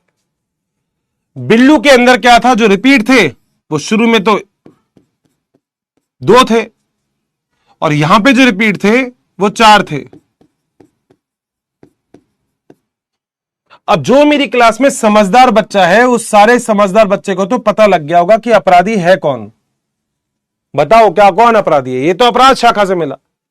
मगर वो कौन सा डीएनए है जो मैच कर रहा है, क्या ये मैच कर रहा है, नहीं, क्या ये मैच कर रहा है, नहीं, कौन मैच कर रहा है, ये मैच कर रहा है। सही बात है, कोई दिक्कत तो नहीं है सर, बहुत ताबड़तोड़ तरीके से समझ में आ रहा है। इतना नहीं आया तो फिर कुछ नहीं आएगा। मैंने बोला मैं इतने आसान से तुम्हारे इस चैप्टर को तुम्हारे पास से ले जाऊंगा कि तुम कह दोगे हर्षित सर हो गया क्या। मगर बेटा देखो पढ़ना तो पड़ता है, बॉटनी कभी ऐसा सब्जेक्ट नहीं है जिसमें रटोगे नहीं, इसमें पढ़ना ही पड़ेगा। मोरल ऑफ द स्टोरी ही पढ़ाई है इसमें। देखने वाले तो सारे बच्चे कह देंगे हर्षित सर हमें समझ में आ गया अपराधी कौन था, हर्षित सर अपराधी हमें समझ में आ गया कौन था। तुम खुद देख लो, बिल्कुल 1.5 घंटा हो गया अपराधी ढूंढते हुए, देख लो। और देख लो टाइम लगता है, बॉटनी में लगता है दोस्त, ये टॉपिक ही ऐसे है। मैं ऊपर ले जाऊंगा तुम कह दोगे मजा आ गया, मगर वो मजा नहीं है ना सर। बहुत बढ़िया, ठीक है। अब मैंने यही काम यहां किया, मैंने यही काम क्या किया, यहां पे अपराध शाखा से जो मिला वो एबीसी तीनों का सैंपल डाल दिया। अब मुझे एक बात बताना, ध्यान से सुनना बेटा, देखो ध्यान से सुनोगे तो मजा आएगा। एक गेंद है तुम्हारे पास जो 2 किलो की है, जितने बल से तुमने 2 किलो की गेंद अभी फेंकी उतने ही बल से मैंने तुम्हें दोबारा 2 किलो की गेंद दी, तुमने फिर फेंक दी, तो क्या दोनों 2 किलो की गेंद बराबर दूरी तय करेगी? बिल्कुल सही बात है, क्योंकि इन दोनों गेंदों में वेट बराबर है। मैंने तुम्हें 2 किलो की गेंद दी और फिर 5 किलो की गेंद दी, क्या बराबर दूरी तय करेगी? नहीं सर नहीं करेगी। बिल्कुल सही है। अब सुनो जरा हमने क्या किया। हमने जब ये सारा का सारा काम कर लिया पूरा, ठीक है, तो हमने इसमें बफर डाल दिया। क्या सर ये क्या चीज है बफर? बफर क्या होता है? बफर एक ऐसा सॉल्यूशन होता है, क्योंकि बफर एक ऐसा माध्यम है जो ना अम्लीय होता है ना क्षारीय होता है। अब आप सब लोगों को पता है डीएनए तो अम्लीय होता है, तो बेटा हमेशा एम्पायर ऐसा ही रखा जाता है जो एम्पायर ना बैटिंग वाली टीम की तरफ हो नहीं तो बॉलिंग वाली टीम की तरफ। तो इस सारा का सारा हमने चीज रख ली, और ये क्या है? ये है बफर। बफर एक ऐसा माध्यम होता है जो कि न्यूट्रल होता है, कोई आवेश ही नहीं होता, ना धनावेश ना ऋणावेश। सर मजा ही आ गया, बहुत बढ़िया, आ जाओ। मजा आया सर? बहुत ताबड़तोड़ चल रहा है सर। ये तुम पढ़ोगे जूलॉजी में, मैं तो जूलॉजी पढ़ा नहीं रहा, मगर मैं कह रहा हूं ऐसे ऊपर ऊपर से क्यों लेके जाऊं, समझा सकता हूं तो समझा ही दूंगा, मानना पड़ेगा। आओ, हमने यहां से एक तार निकाला, ठीक है, इलेक्ट्रोड होता है ना वो लगाया, ठीक है, यहां पे लगाया हमने ऋणावेशित, ठीक है, यहां पे एक तार लगाया जो था धनावेशित, ठीक है, और दोनों के बीच में हमने एक स्टेबलाइजर रख दिया। क्या रखा? स्टेबलाइजर। स्टेबलाइजर जानते होंगे, जो बिजली को एकदम से नहीं फेंकता। स्टेबलाइजर वो होता है जो आपके एसी में, फ्रिज में आजकल तो इनबिल्ट आने लग गया, नहीं तो पहले एसी के पास में एक डब्बा सा देखा होगा जो बिजली को कंट्रोल करके डालता है, एकदम से पूरी लाइट नहीं डाल देगा, क्योंकि यहां पे अगर एकदम से लाइट ऑन करके डाल देंगे तो दिक्कत हो जाएगी। ठीक बात, सारा काम हो गया। क्या क्या काम हो गया? हमने चैम्बर लिया, कंगा लगाया, एग्रोस जेल डाली, जैसी वो जम गई कंगे को निकाल दिया, गड्ढे मिल गए, सैंपल तीनों यहां पे जो मिला था वो यहां पे डाल दिया, और बफर सॉल्यूशन डाल दिया। तो पहले बफर डालते हैं फिर सैंपल डालते हैं। सही बात है, मजा आ गया सर। इलेक्ट्रिसिटी को ऑन कर दिया, क्या बात है। अब डीएनए के ऊपर कौन सा आवेश होता है? ऋणावेश। डीएनए किसकी तरफ आकर्षित होगा? धनावेश की तरफ। किसमें? बफर में। चलता रहेगा डीएनए भी आगे। ठीक बात है। मान लो ये वाला डीएनए यहां से यहां तक गति किया। अब तुम ध्यान से सुनना, देखो ध्यान से सुनना, इस वाले डायग्राम से सुनना, यहां से सब कुछ क्लियर होगा। यही है डायग्राम असली, तो मेन तो ये बताओ, ये 1 2 3 और ये 1 2 3 क्या बराबर गति करेंगे? सर बात तो सही है, दोनों बराबर किलो के, ये भी 3 किलो ये भी 3 किलो। ये 2 किलो का है मान लो तो पीछे रह जाएगा, ये भी 2 किलो का है पीछे रह जाएगा, मगर 1 2 3 बराबर गति करेंगे। यानी कि मैं आपसे ये बोल रहा हूं कि अगर इसने यहां से यहां तक गति की, और अगर आपका बी यही अगर अपराधी है, तो ये भी यहां से यहां तक ही तो गति करेगा बराबर। और हो सकता है जो पीछे वाले हैं ये गति थोड़ी सी पीछे पीछे करे, ए भी थोड़ी पीछे गति करे, ये भी थोड़ी पीछे गति करे। बोलो बात सही? जब गति बराबर दिखेगी तो आप ये समझ जाएंगे। हर्षित सर एक बात बोलनी थी आपसे। मैंने कहा क्या सर? मजा आ गया। और सर एक बात और बोलनी थी। क्या सर? ये बताओ डीएनए का नग्न आंखों से दिख सकता है? नहीं। तो सर डीएनए को क्या रंगेंगे नहीं क्या किसी चीज से? रंगेंगे। तो ये वाली बात याद रखना कि डीएनए को ईडीबीआर, डीएनए को ईडीबीआर से रंगते हैं, क्योंकि डीएनए दिखेगा ही नहीं ना। ईडीबीआर का मतलब होता है इथिडियम ब्रोमाइड। सब तुम्हें जूलॉजी में पढ़ोगे, मैं तो दोस्त ऐसे ही बस ऊपर ऊपर नहीं लेके जाना चाहता। मैं देखो वैसे जूलॉजी पता नहीं कितनी अच्छी पढ़ा रहा हूँ, बेकार पढ़ा रहा हूँ मुझे नहीं पता, मगर ये जूलॉजी का टॉपिक है। बायोटेक में पढ़ोगे तुम, जैव प्रौद्योगिकी में, मगर तुम बोलोगे सर मजा आ गया। सही है, मजा आया। एक लेक्चर और खिंचेगा इसमें, है ना? कोई दिक्कत नहीं है, क्वेश्चन आंसर भी करवाने कोई दिक्कत नहीं यार। ठीक है, मजा आना चाहिए टॉपिक में, अच्छा लगना चाहिए टॉपिक में। ऐसा नहीं लगना चाहिए कि तुम्हारे दिमाग में बस बसुड़ी मच रही है कि सर ये तो आया ही नहीं, ये तो होगा ही नहीं। सबसे आसान है। हम ये बात तो समझ गए कि यहां पर डीएनए जो रन किया है, जो चला है आगे, वो क्यों चला है यहां से यहां? क्योंकि ऋणावेश से धनावेश पे डीएनए जाएगा। डीएनए खुद ऋणावेशित होता है, तो किसकी तरफ भागेगा? धनावेश की तरफ। अगर तुम इस धनावेश को यहीं लगा देते तो डीएनए आगे जाता ही नहीं, क्योंकि डीएनए तो यहीं आकर्षित हो जाता। वाह सर बहुत बढ़िया। देखो कितना आसान है बॉटनी। सही बात है ना? मजा आ गया सर। अब ये तो चैम्बर है, ऐसे उठा के थोड़ी ना लेके जाओगे चैम्बर को जज साहब के पास। जज साहब देखो देखो जज साहब कौन है अपराधी, देखो ना जज साहब अपराधी देखो। नहीं, ऐसा नहीं होना चाहिए। जज साहब ऐसे देखेंगे ही नहीं अपराधी कौन है। तो हर्षित सर हमें कैसे पता लगेगा कि आखिर अपराधी कैसे बताएंगे? अब मतलब आप जज साहब को कैसे बताएंगे वो तो बताओ, क्योंकि सर हमें कोर्ट में अदालत में लेके जाना पड़ेगा ये सैंपल। ऐसा जज साहब को ये थोड़ी दिखाएंगे, जज साहब ने बायोटेक थोड़ी कर रखी है, जज साहब ने जैव प्रौद्योगिकी थोड़ी कर रखी है, तो सर कैसे दिखाएंगे वो तो बताओ। बताता हूं। जैसे ही ये ऐसे डीएनए रन कर गया डीएनए रन, मान लो ये प्लेट। ध्यान से सुनना बेटा, मैंने बोला था मैं तुम्हें रटाऊंगा नहीं, मैं तुम्हें समझा दूंगा। और आज कमेंट बॉक्स में लिख देना अगर मैं समझा पाया भी तो तुमको थोड़ा सा भी, ठीक है? मान लो ये जेल, ये चैम्बर है, यही वाला, ये रहा मेरा, है ना? इसके ऊपर ये डीएनए रन कर गया, एक यार इस चल ही नहीं था, इसके ऊपर ये डीएनए रन कर गया, ये रहा,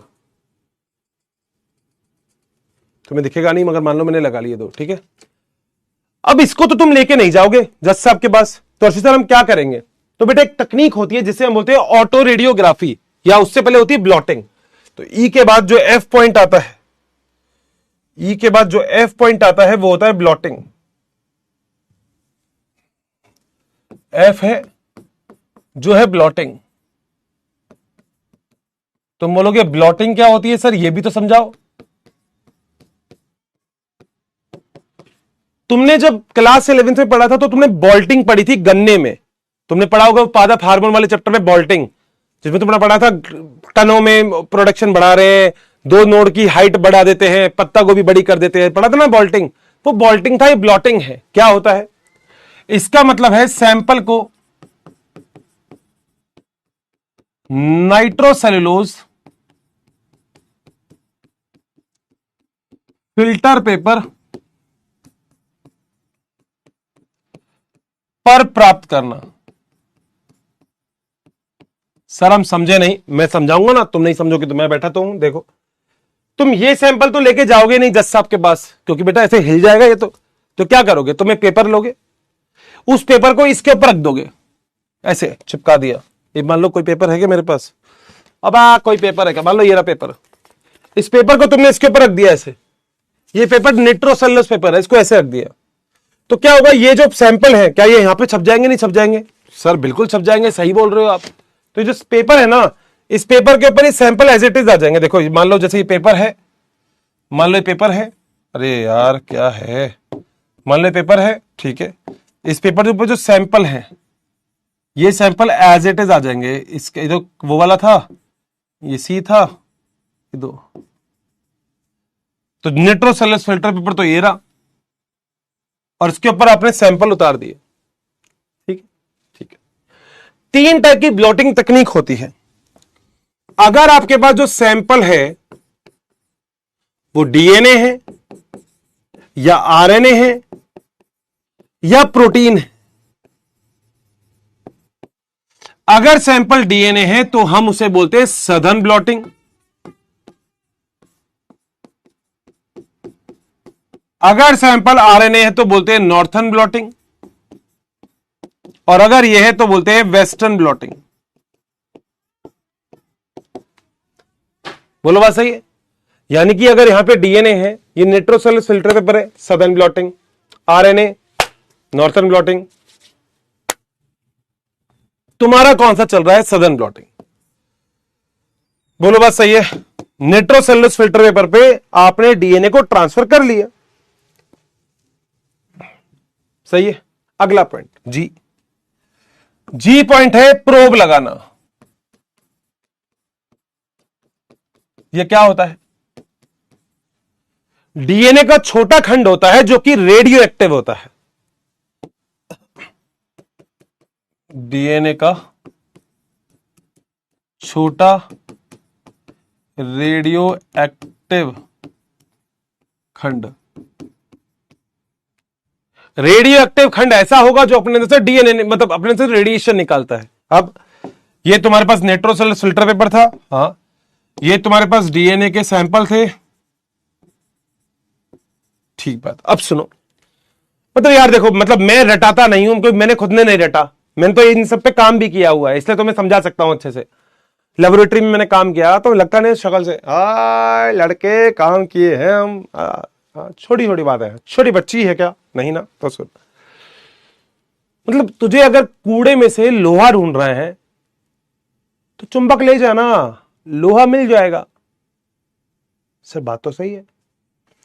मुझे भीड़ में से बायोलॉजी के बच्चे अलग करने हैं तो बायोलॉजी पढ़ाना चालू कर दूंगा, मैथ वाले टिकेंगे ही नहीं, बायोलॉजी वाले रुकेंगे वहां पे। बात आपकी ये भी सही है। तो तुम्हें यह तो पता है कि तुम क्या ढूंढना चाह रहे हो। बेटा किसी को भी अब मान लो जज साहब फांसी की सजा देंगे तो उससे पहले वो पूरा प्रूफ तो तुम पहले तैयार कर लो, तुम तो कंफर्म हो कि जो बंदा बी नंबर का है यही अपराधी है। तुम्हें दिख रहा है अपराधी कौन है, तुम्हें पता लग गया, शुरू में पता लग गया जेल इलेक्ट्रोफोरेसिस में। मगर अब क्या करना है, प्रोब क्या होता है, डीएनए का छोटा खंड होता है। अब सुन, ध्यान से सुनना, मैं यही समझा दूंगा। मान लो ये जो डीएनए के खंड है, ये जो दिखा रहा हूं मैं, मान लो ये डीएनए के जो खंड है, ये है, एक ये और एक ये है ना, ये वो अपराध शाखा का है, ये बी नंबर वाले का है। बी नंबर वाला ये अपराधी था, कोई दिक्कत नहीं है, ठीक है। अगर तुम्हें यह पता है कि यहां पे डीएनए में ए जी सी है, तो क्या तुम डीएनए का दूसरा खंड बना सकते हो क्या? इसको थोड़ा सा डीनेचर कर दो, डीएनए टूट जाएगा। तो अगर यहां पे एजीसी है, तो इसके सामने डीएनए का दूसरा खंड कौन सा जुड़ेगा? अरे अर्षित सर बहुत आसान है। मैंने कहा कौन जुड़ेगा? सर यहां जुड़ेगा, सॉरी यहां जुड़ेगा टीसीजी।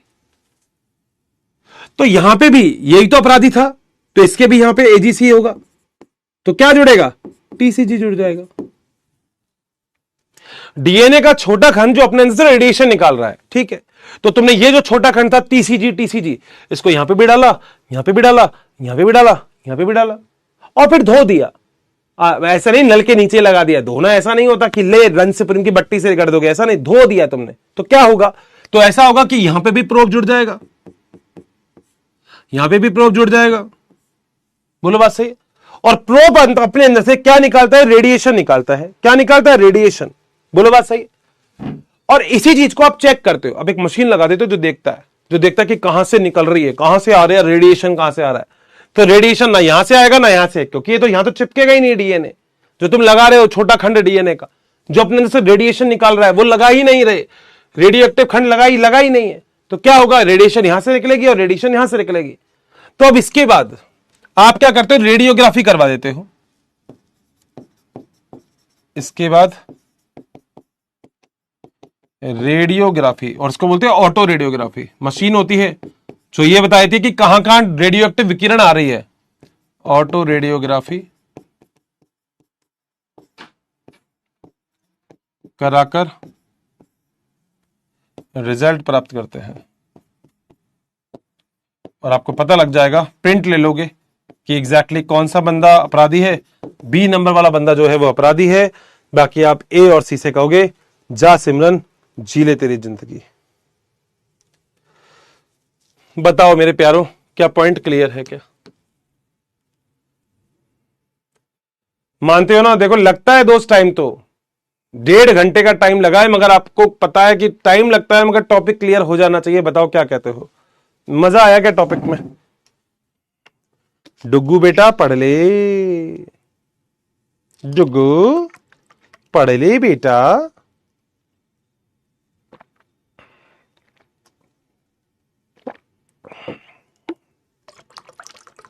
अरे भाग गया क्या? सो गए क्या? अबे कमेंट ही रुक गए तुम्हारे। कहां गए? क्या हो गया? अबे क्या हो गया? अबे क्या हो गया? सो गए हो क्या? कॉमन डाउट देखता हूं। गर्ल नाइट का इंडिकेटर दे के लेफ्ट क्यों घूमती है? रिंकेश मतले लड़कियों से पंगा। मुझे तो फिर भी छोड़ दिया, तुझे छोड़ेगी भी नहीं वो, ध्यान रखियो। सर टारगेट दे। किस चीज का टारगेट दे दूं? सर जैकब और मुनार की थ्योरी लिखा दीजिए सर जी। अरे लिखा दूंगा मेरे लाल, एक जो पढ़ा रहा हूं वो नहीं पढ़ रहा, बाकी सब लिखनी तेरे को थ्योरी। सर श्रुति कार को दूसरे के कार में भिड़ा दे तो रोक सकती है ना? ये श्रुति को पता। फिर 11th कैसे करें? थोड़ा कम समय आया, दोबारा देखना वीडियो। आपके पास सैमसंग गैलेक्सी अल्ट्रा प्रो है? नहीं है बेटा। ह्यूमन जीनोम प्रोजेक्ट फिर समझा दूंगा, एक बार फिर रिवीजन करवा दूंगा इस पूरे चैप्टर का, टेंशन ना लो। लड़कियों की मैंने कोई क्या इंसल्ट किया क्या लड़कियों की?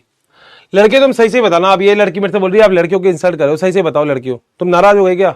मैं तो यार ऐसे ही बोल देता हूं, मतलब इसमें नाराज नहीं होना चाहिए। नाराज हो गई तुम? मैंने तो कुछ बोला ही नहीं, मतलब नाराज भी हो गई तुम? यार लड़कियों पता है मैं मतलब ऐसे नाराज क्यों हो जाती हो? मैंने तो कुछ बोला ही नहीं, तुम नाराज हो गए क्या? वो कह रही हो आप लड़कियों के इंसल्ट करते हो। मैंने इंसल्ट की क्या बताओ? मैंने मजाक किया थोड़ा सा। यार तुमको मजाक भी सहन नहीं है? यूं कह रहे हो आपने लड़कियों की इंसल्ट कर दी। अरे यार हद करते हो।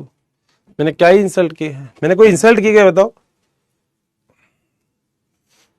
मैं तो ऐसे ही बोल देता हूँ मजाक मजाक पे यार। वो करिए इंसल्ट ही कर दी। चल ये वाला डायग्राम देखो, देखो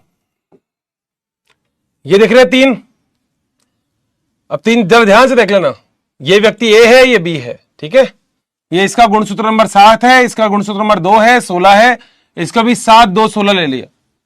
ये अपराध शाखा से मिला है, अपराध शाखा से, देखो अपराध शाखा से मिला है डीएनए। अपराध शाखा से जो डीएनए है और जो इनका डीएनए जब लगाया जेल इलेक्ट्रोफोरेसिस के अंदर, तुम्हें क्या लगता है कौन अपराधी है, ए या बी? कमेंट कर दो, ए अपराधी या बी, कौन सा दिखता है। और अगर तुमको ये दिखता है तो तुम्हें पता लग जाएगा कौन है अपराधी। बताओ अपराधी कौन है।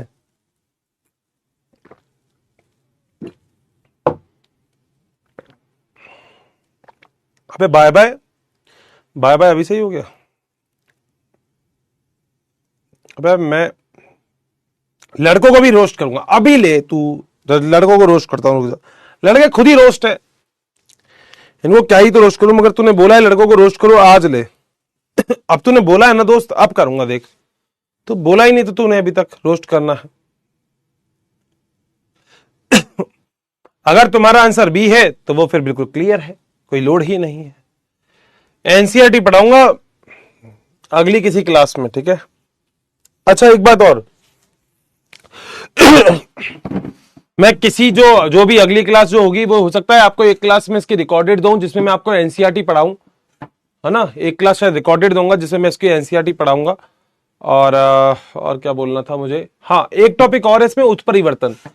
वो यार मैं चाहता हूं अगले चैप्टर में पढ़ाऊं मैं, क्योंकि उत्परिवर्तन अगले चैप्टर में भी है तो वो वहीं पढ़ाएंगे। मैं वही बोल रहा था, एक बच्चे ने मुझे भेजा कि अर्षित उत्परिवर्तन, तो मैंने उससे बोला नहीं वहां पे, मगर अगले चैप्टर में पढ़ाऊंगा, ठीक है। अगले चैप्टर में उत्परिवर्तन पढ़ाऊंगा, ठीक है। तो ये वाला पॉइंट तो क्लियर है, आ जाओ। अगर तुम्हें ये सब कुछ क्लियर है तो फिर बेटा फिर कोई लोड नहीं है, फिर तो तुम ऐसे ऐसे एनसीईआरटी कर सकते हो, ऐसे क्वेश्चन कर सकते हो, कोई लोड ही नहीं है। लो बताओ, करो बेटा क्वेश्चन करो, आ जाओ। पोल चालू हो गया, चलो स्पीड से करना जरा।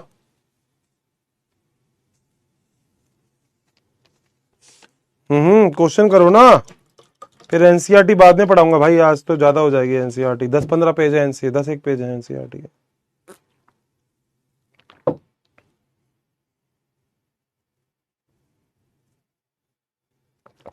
जल्दी करो भाई। क्वेश्चन मेरे ख्याल से आप लोगों का इसका आंसर आ गया होगा। आप बोल रहे हो डीएनए अनुवांशिक पदार्थ होने के संबंध में क्या सही है, लगभग सारा दिख रहा होगा। जल्दी बताओ आंसर क्या है। देखो इसमें स्थायित्व होता है, बिल्कुल सही बात है। ये प्रतिकृति कर सकती है, बिल्कुल सही बात है। इसमें उत्परिवर्तन भी होता है, बिल्कुल सही बात है। इसमें स्वयं को अभिव्यक्त भी कर सकता है, बिल्कुल सही बात है। तो जब सारे सही होते हैं तो आंसर मेरे ख्याल से डी आना चाहिए। तुम्हारा क्या है बता देना। इसका आंसर डी है। 54% बालकों का बिल्कुल सही है। अगला क्वेश्चन चलते हैं, आओ। डीएनए प्रति समानांतर रज्जुरों का मतलब है, एंटी पैरेलल का मतलब क्या होता है बता दो जल्दी से। पोल है और बेटा ये दे दिया तुम्हें पोल, ये लो बता दो। जितने क्वेश्चन हो जाएंगे उतने अपन आज कर लेंगे, जो नहीं होंगे वो या तो अगली क्लास में। साक्षी कहां जा रही है अभी से, पढ़ ले साक्षी, जल्दी बताओ।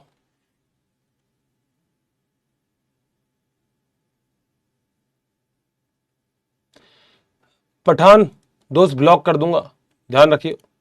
पढ़ ले बेटा, ब्लॉक ही कर दूंगा मैं, पता है, और मैं कर देता हूं ब्लॉक। पठान पढ़ ले भाई, है ना।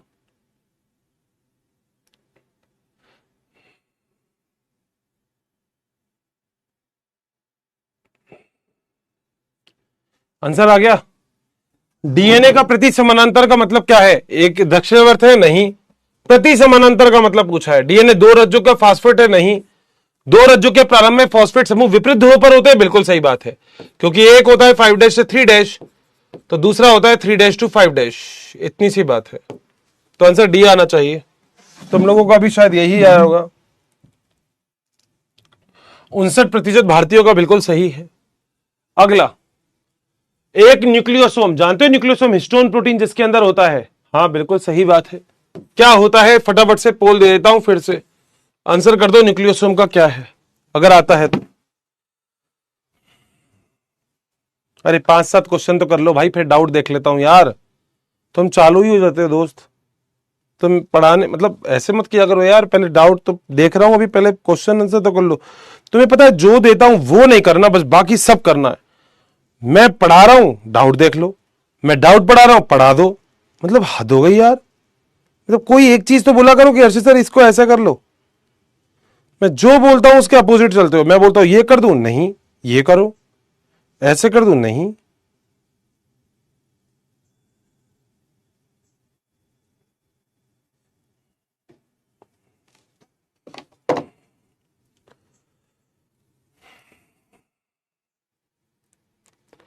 आंसर क्या होगा? न्यूक्लियस में कितने अणु होते हैं? 8 ना। बी आंसर आना चाहिए दोस्त इसका तो। 9 अणु। अरे 9 होंगे ना दोस्त, 8 क्यों होंगे? H1 भी तो आएगा, H1। अबे बी क्यों आएगा? अबे पागलो सुनो, यहां पर तो वो आ गया H2, H2B, H3, H4, मगर यहां पे भी तो H1 आता है। तो 9 स्टोन प्रोटीन नहीं हो जाएंगे क्या? डी आंसर आना चाहिए ना। क्या हो गया? तुम 8 के ऊपर चल रहे हो क्या? देखो 8 अणु तो तब होंगे जब H2, H2B, H3, H4 होगा, मगर H1 भी तो पाया जाएगा ना बाहर की तरफ। H1 भी तो पाया जाएगा, क्या दिक्कत है? आओ, ये तो नोट्स में लिखा था, बताओ इसको आता है क्या ये वाला भी? मतलब कर लोगे मेरे ख्याल से, कर लोगे ना ये भी? एक काम करता हूं, ये सारे के सारे क्वेश्चन ना तुम्हें दे देता हूं, बढ़िया तरीके से क्वेश्चन करो एक बार। कोई क्वेश्चन में दिक्कत आए तो एक बार बता देना मुझे, मैं फिर क्लास में करवा दूंगा। बहुत सारे क्वेश्चन लेके आया हूं, एनसीईआरटी भी है इसमें, तो क्वेश्चन और एनसीईआरटी तुम लोग आसानी से कर सकते हो, उसमें कोई दिक्कत नहीं है। अभी ये बस छोटा सा देख लेता हूं कि डाउट है क्या। सर बी कैसे होगा? बी नहीं होगा ना, बी नहीं होगा बेटा। बी में तो केवल एक ही स्टोन, 8 स्टोन प्रोटीन है ना, जबकि H1 भी तो होगा, लिंकर प्रोटीन भी।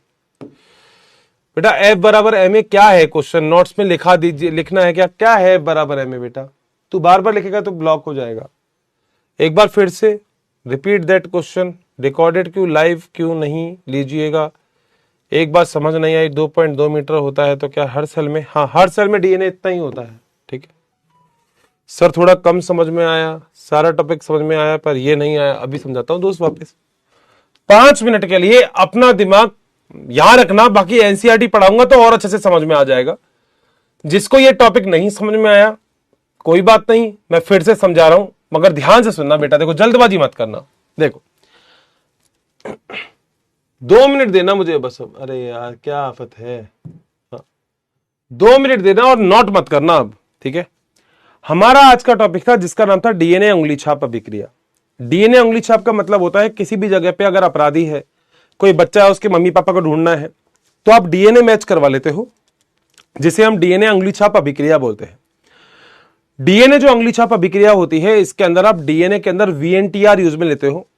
वीएनटीआर का मतलब होता है डीएनए का ऐसा खंड जो कि सब इंसान में अलग अलग होता है। हम ऐसा मानते हैं तुम्हारा और किसी और का डीएनए है वो 100% है, तो 99.9% समान होगा, बट 0.1% डीएनए अलग होता है। तो अगर कभी भी किसी इंसान को पकड़ना है तो समान चीज से तो पकड़ नहीं सकते, जो चीज असमान होगी 2 इंसानों में उनसे पकड़ सकते हैं। ठीक है, तो डीएनए उंगली छाप अभिक्रिया जो है वो एल एस जेफरी ने दी थी, और एल एस जेफरी ने बताया था कि डीएनए उंगली छाप अभिक्रिया क्या होती है। ठीक बात है। अब डीएनए उंगली छाप में कई सारी चीजें मैंने बताई, जैसे वीएनटीआर बताया, variable number of tandem repeat. मैंने बोला आपके डीएनए के अंदर कुछ ऐसे छोटे छोटे खंड होते हैं नाइट्रोजन क्षारकों के क्रम के, जो कि बदल सकते हैं। अगर वो खंड बदल सकते हैं तो फिर हम आसानी से उसको डीएनए उंगली छाप के अंदर पढ़ सकते हैं। अब कैसे होगा ये? सबसे पहले किसी भी जगह पे जहां पे अपराध होगा वहां पे आपको सबसे पहले सैंपल उठाना है। बाल का सैंपल हो गया, नाखून हो गया, स्किन हो गया, कुछ भी हो गया, उठा लिया। ठीक है, उठाने के बाद उस सैंपल में से अब हमें डीएनए प्राप्त करना है। तो हम क्या करेंगे, कोशिका होगी सैंपल में, उसकी कोशिका झिल्ली, केंद्रक झिल्ली तोड़ देंगे एंजाइमों के द्वारा। ठीक है, अंदर का डीएनए बाहर निकाल लेंगे।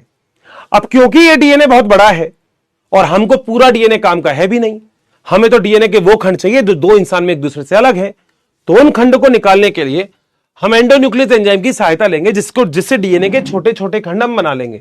सही बात है। अब मान लो डीएनए का ये खंड तुम्हारे काम का है, तो तुम क्या करोगे, यही वो खंड है जो अलग है, ये खंड तुम्हारे काम का है, तो इस खंड की तुम कॉपी बनाओगे। कॉपी बनाओगे पीसीआर तकनीक के द्वारा, पॉलीमरेज चेन रिएक्शन, क्योंकि अपराधी बार में तुमको सैंपल नहीं देने आएगा, तो तुम क्या करोगे, इसकी बहुत सारी कॉपी बना लोगे पीसीआर के द्वारा। अब पीसीआर के द्वारा कॉपी तो बना ली, अब हमें यह पता होना चाहिए कि एग्जैक्टली क्या काम हो रहा है।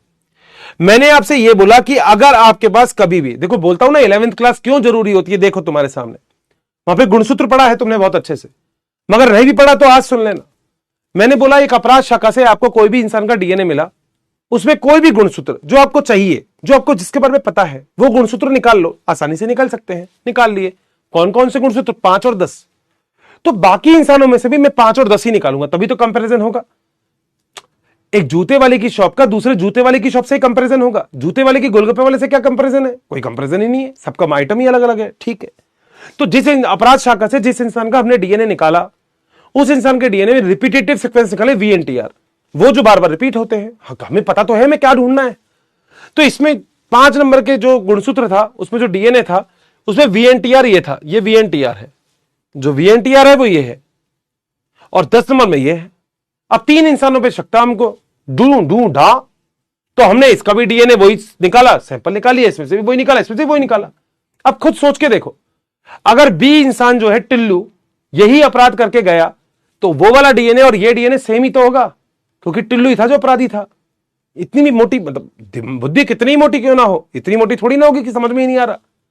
ये तो तुम्हें भी पता है भाई, अगर हो सकता है तीनों में से भी कोई नहीं हो, जम्मन लाली हो, तो फिर जम्मन का डीएनए मैच करेगा, इन तीनों का ही मैच नहीं करेगा, क्योंकि वीएनटीआर हम सब में अलग अलग ही होते हैं। ये बहुत बढ़िया चीज है, ये एक जैसे होते तो फिर खून कोई करता, पकड़ा कोई जाता। तो ये तो हमको पता लग गया।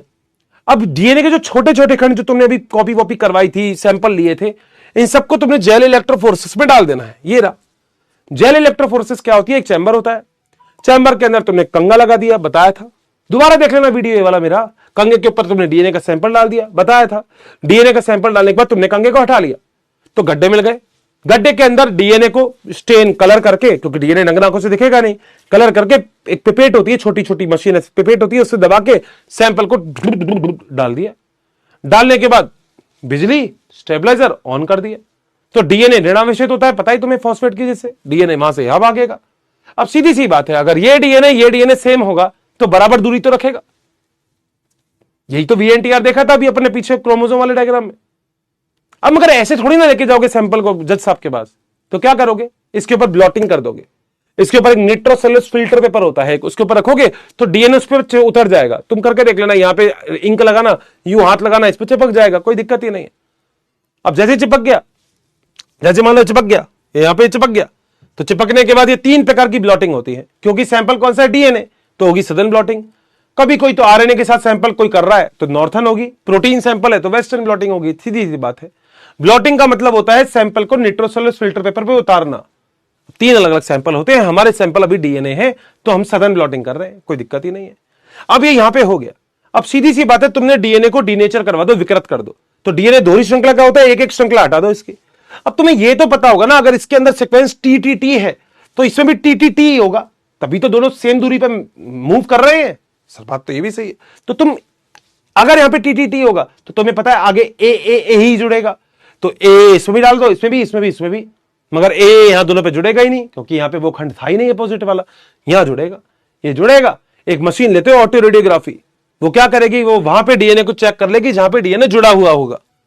तो ऑटो रेडियोग्राफी जो मशीन होती है ये चेक करती है, भिसके आओ, तो पता लग जाता है कहां पे डीएनए जुड़ा है। ये बोल देंगे कि जो बी है यही अपराधी है, ए और सी को छोड़ दो, आराम से घर जाने दो, कोई लोड ही नहीं है। बस इतना सा टॉपिक था।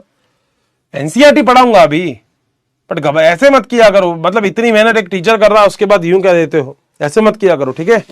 अब देखो जरा, इतना सब कुछ करते हो तो जरा ये वाली चीज देखो एक बार। ये एक थ्योरी मैं आपको बता रहा हूं जिसका नाम है डीएनए फिंगरप्रिंटिंग। सामने देखना और बहुत ही ध्यान से देखना, मजा आएगा।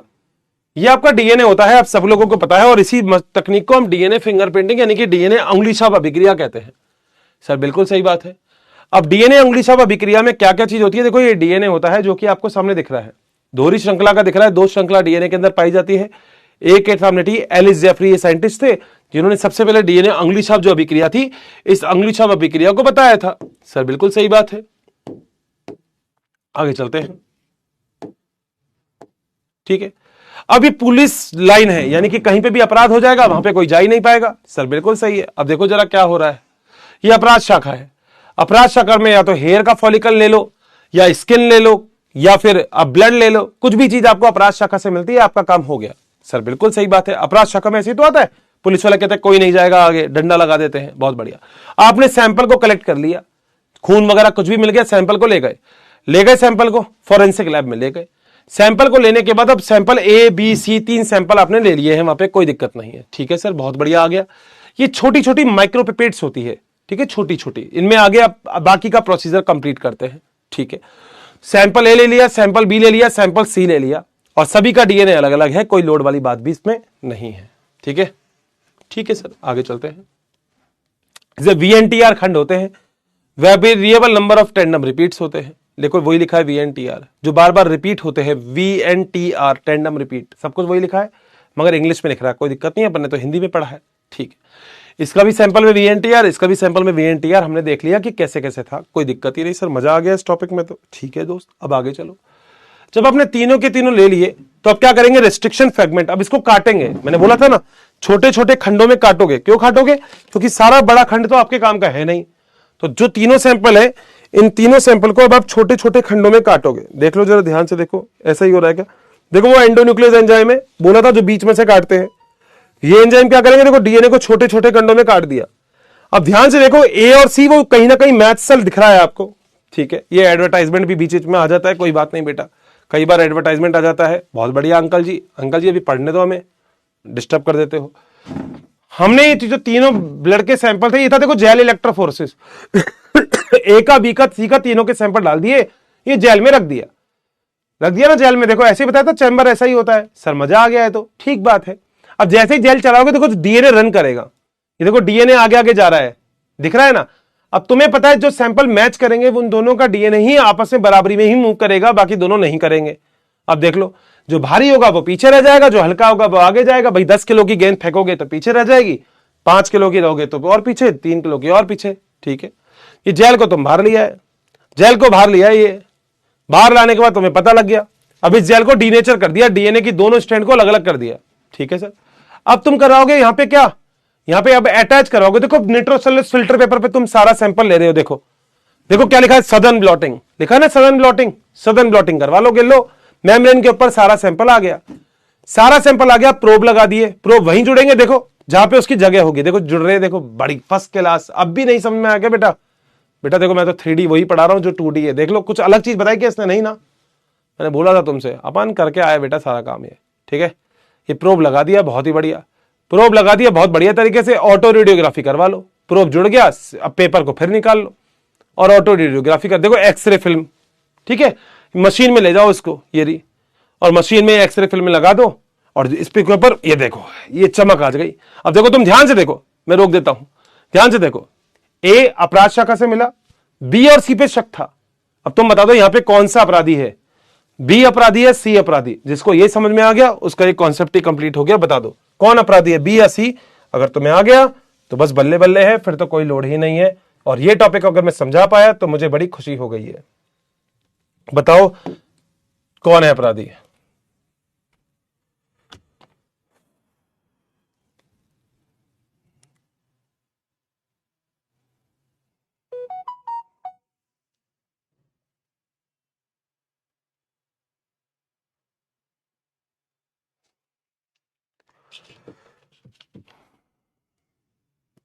फिर देख लो जिसको दिक्कत लग रही है अपराधी कौन है। ए तो अपराध शाखा से मिला है बेटा, अपराधी बी और सी में से कौन है। बिल्कुल सी अपराधी है, क्योंकि सी की मैचिंग बिल्कुल ए से हो रही है। तुमको पता लग जाएगा अपराधी कौन है।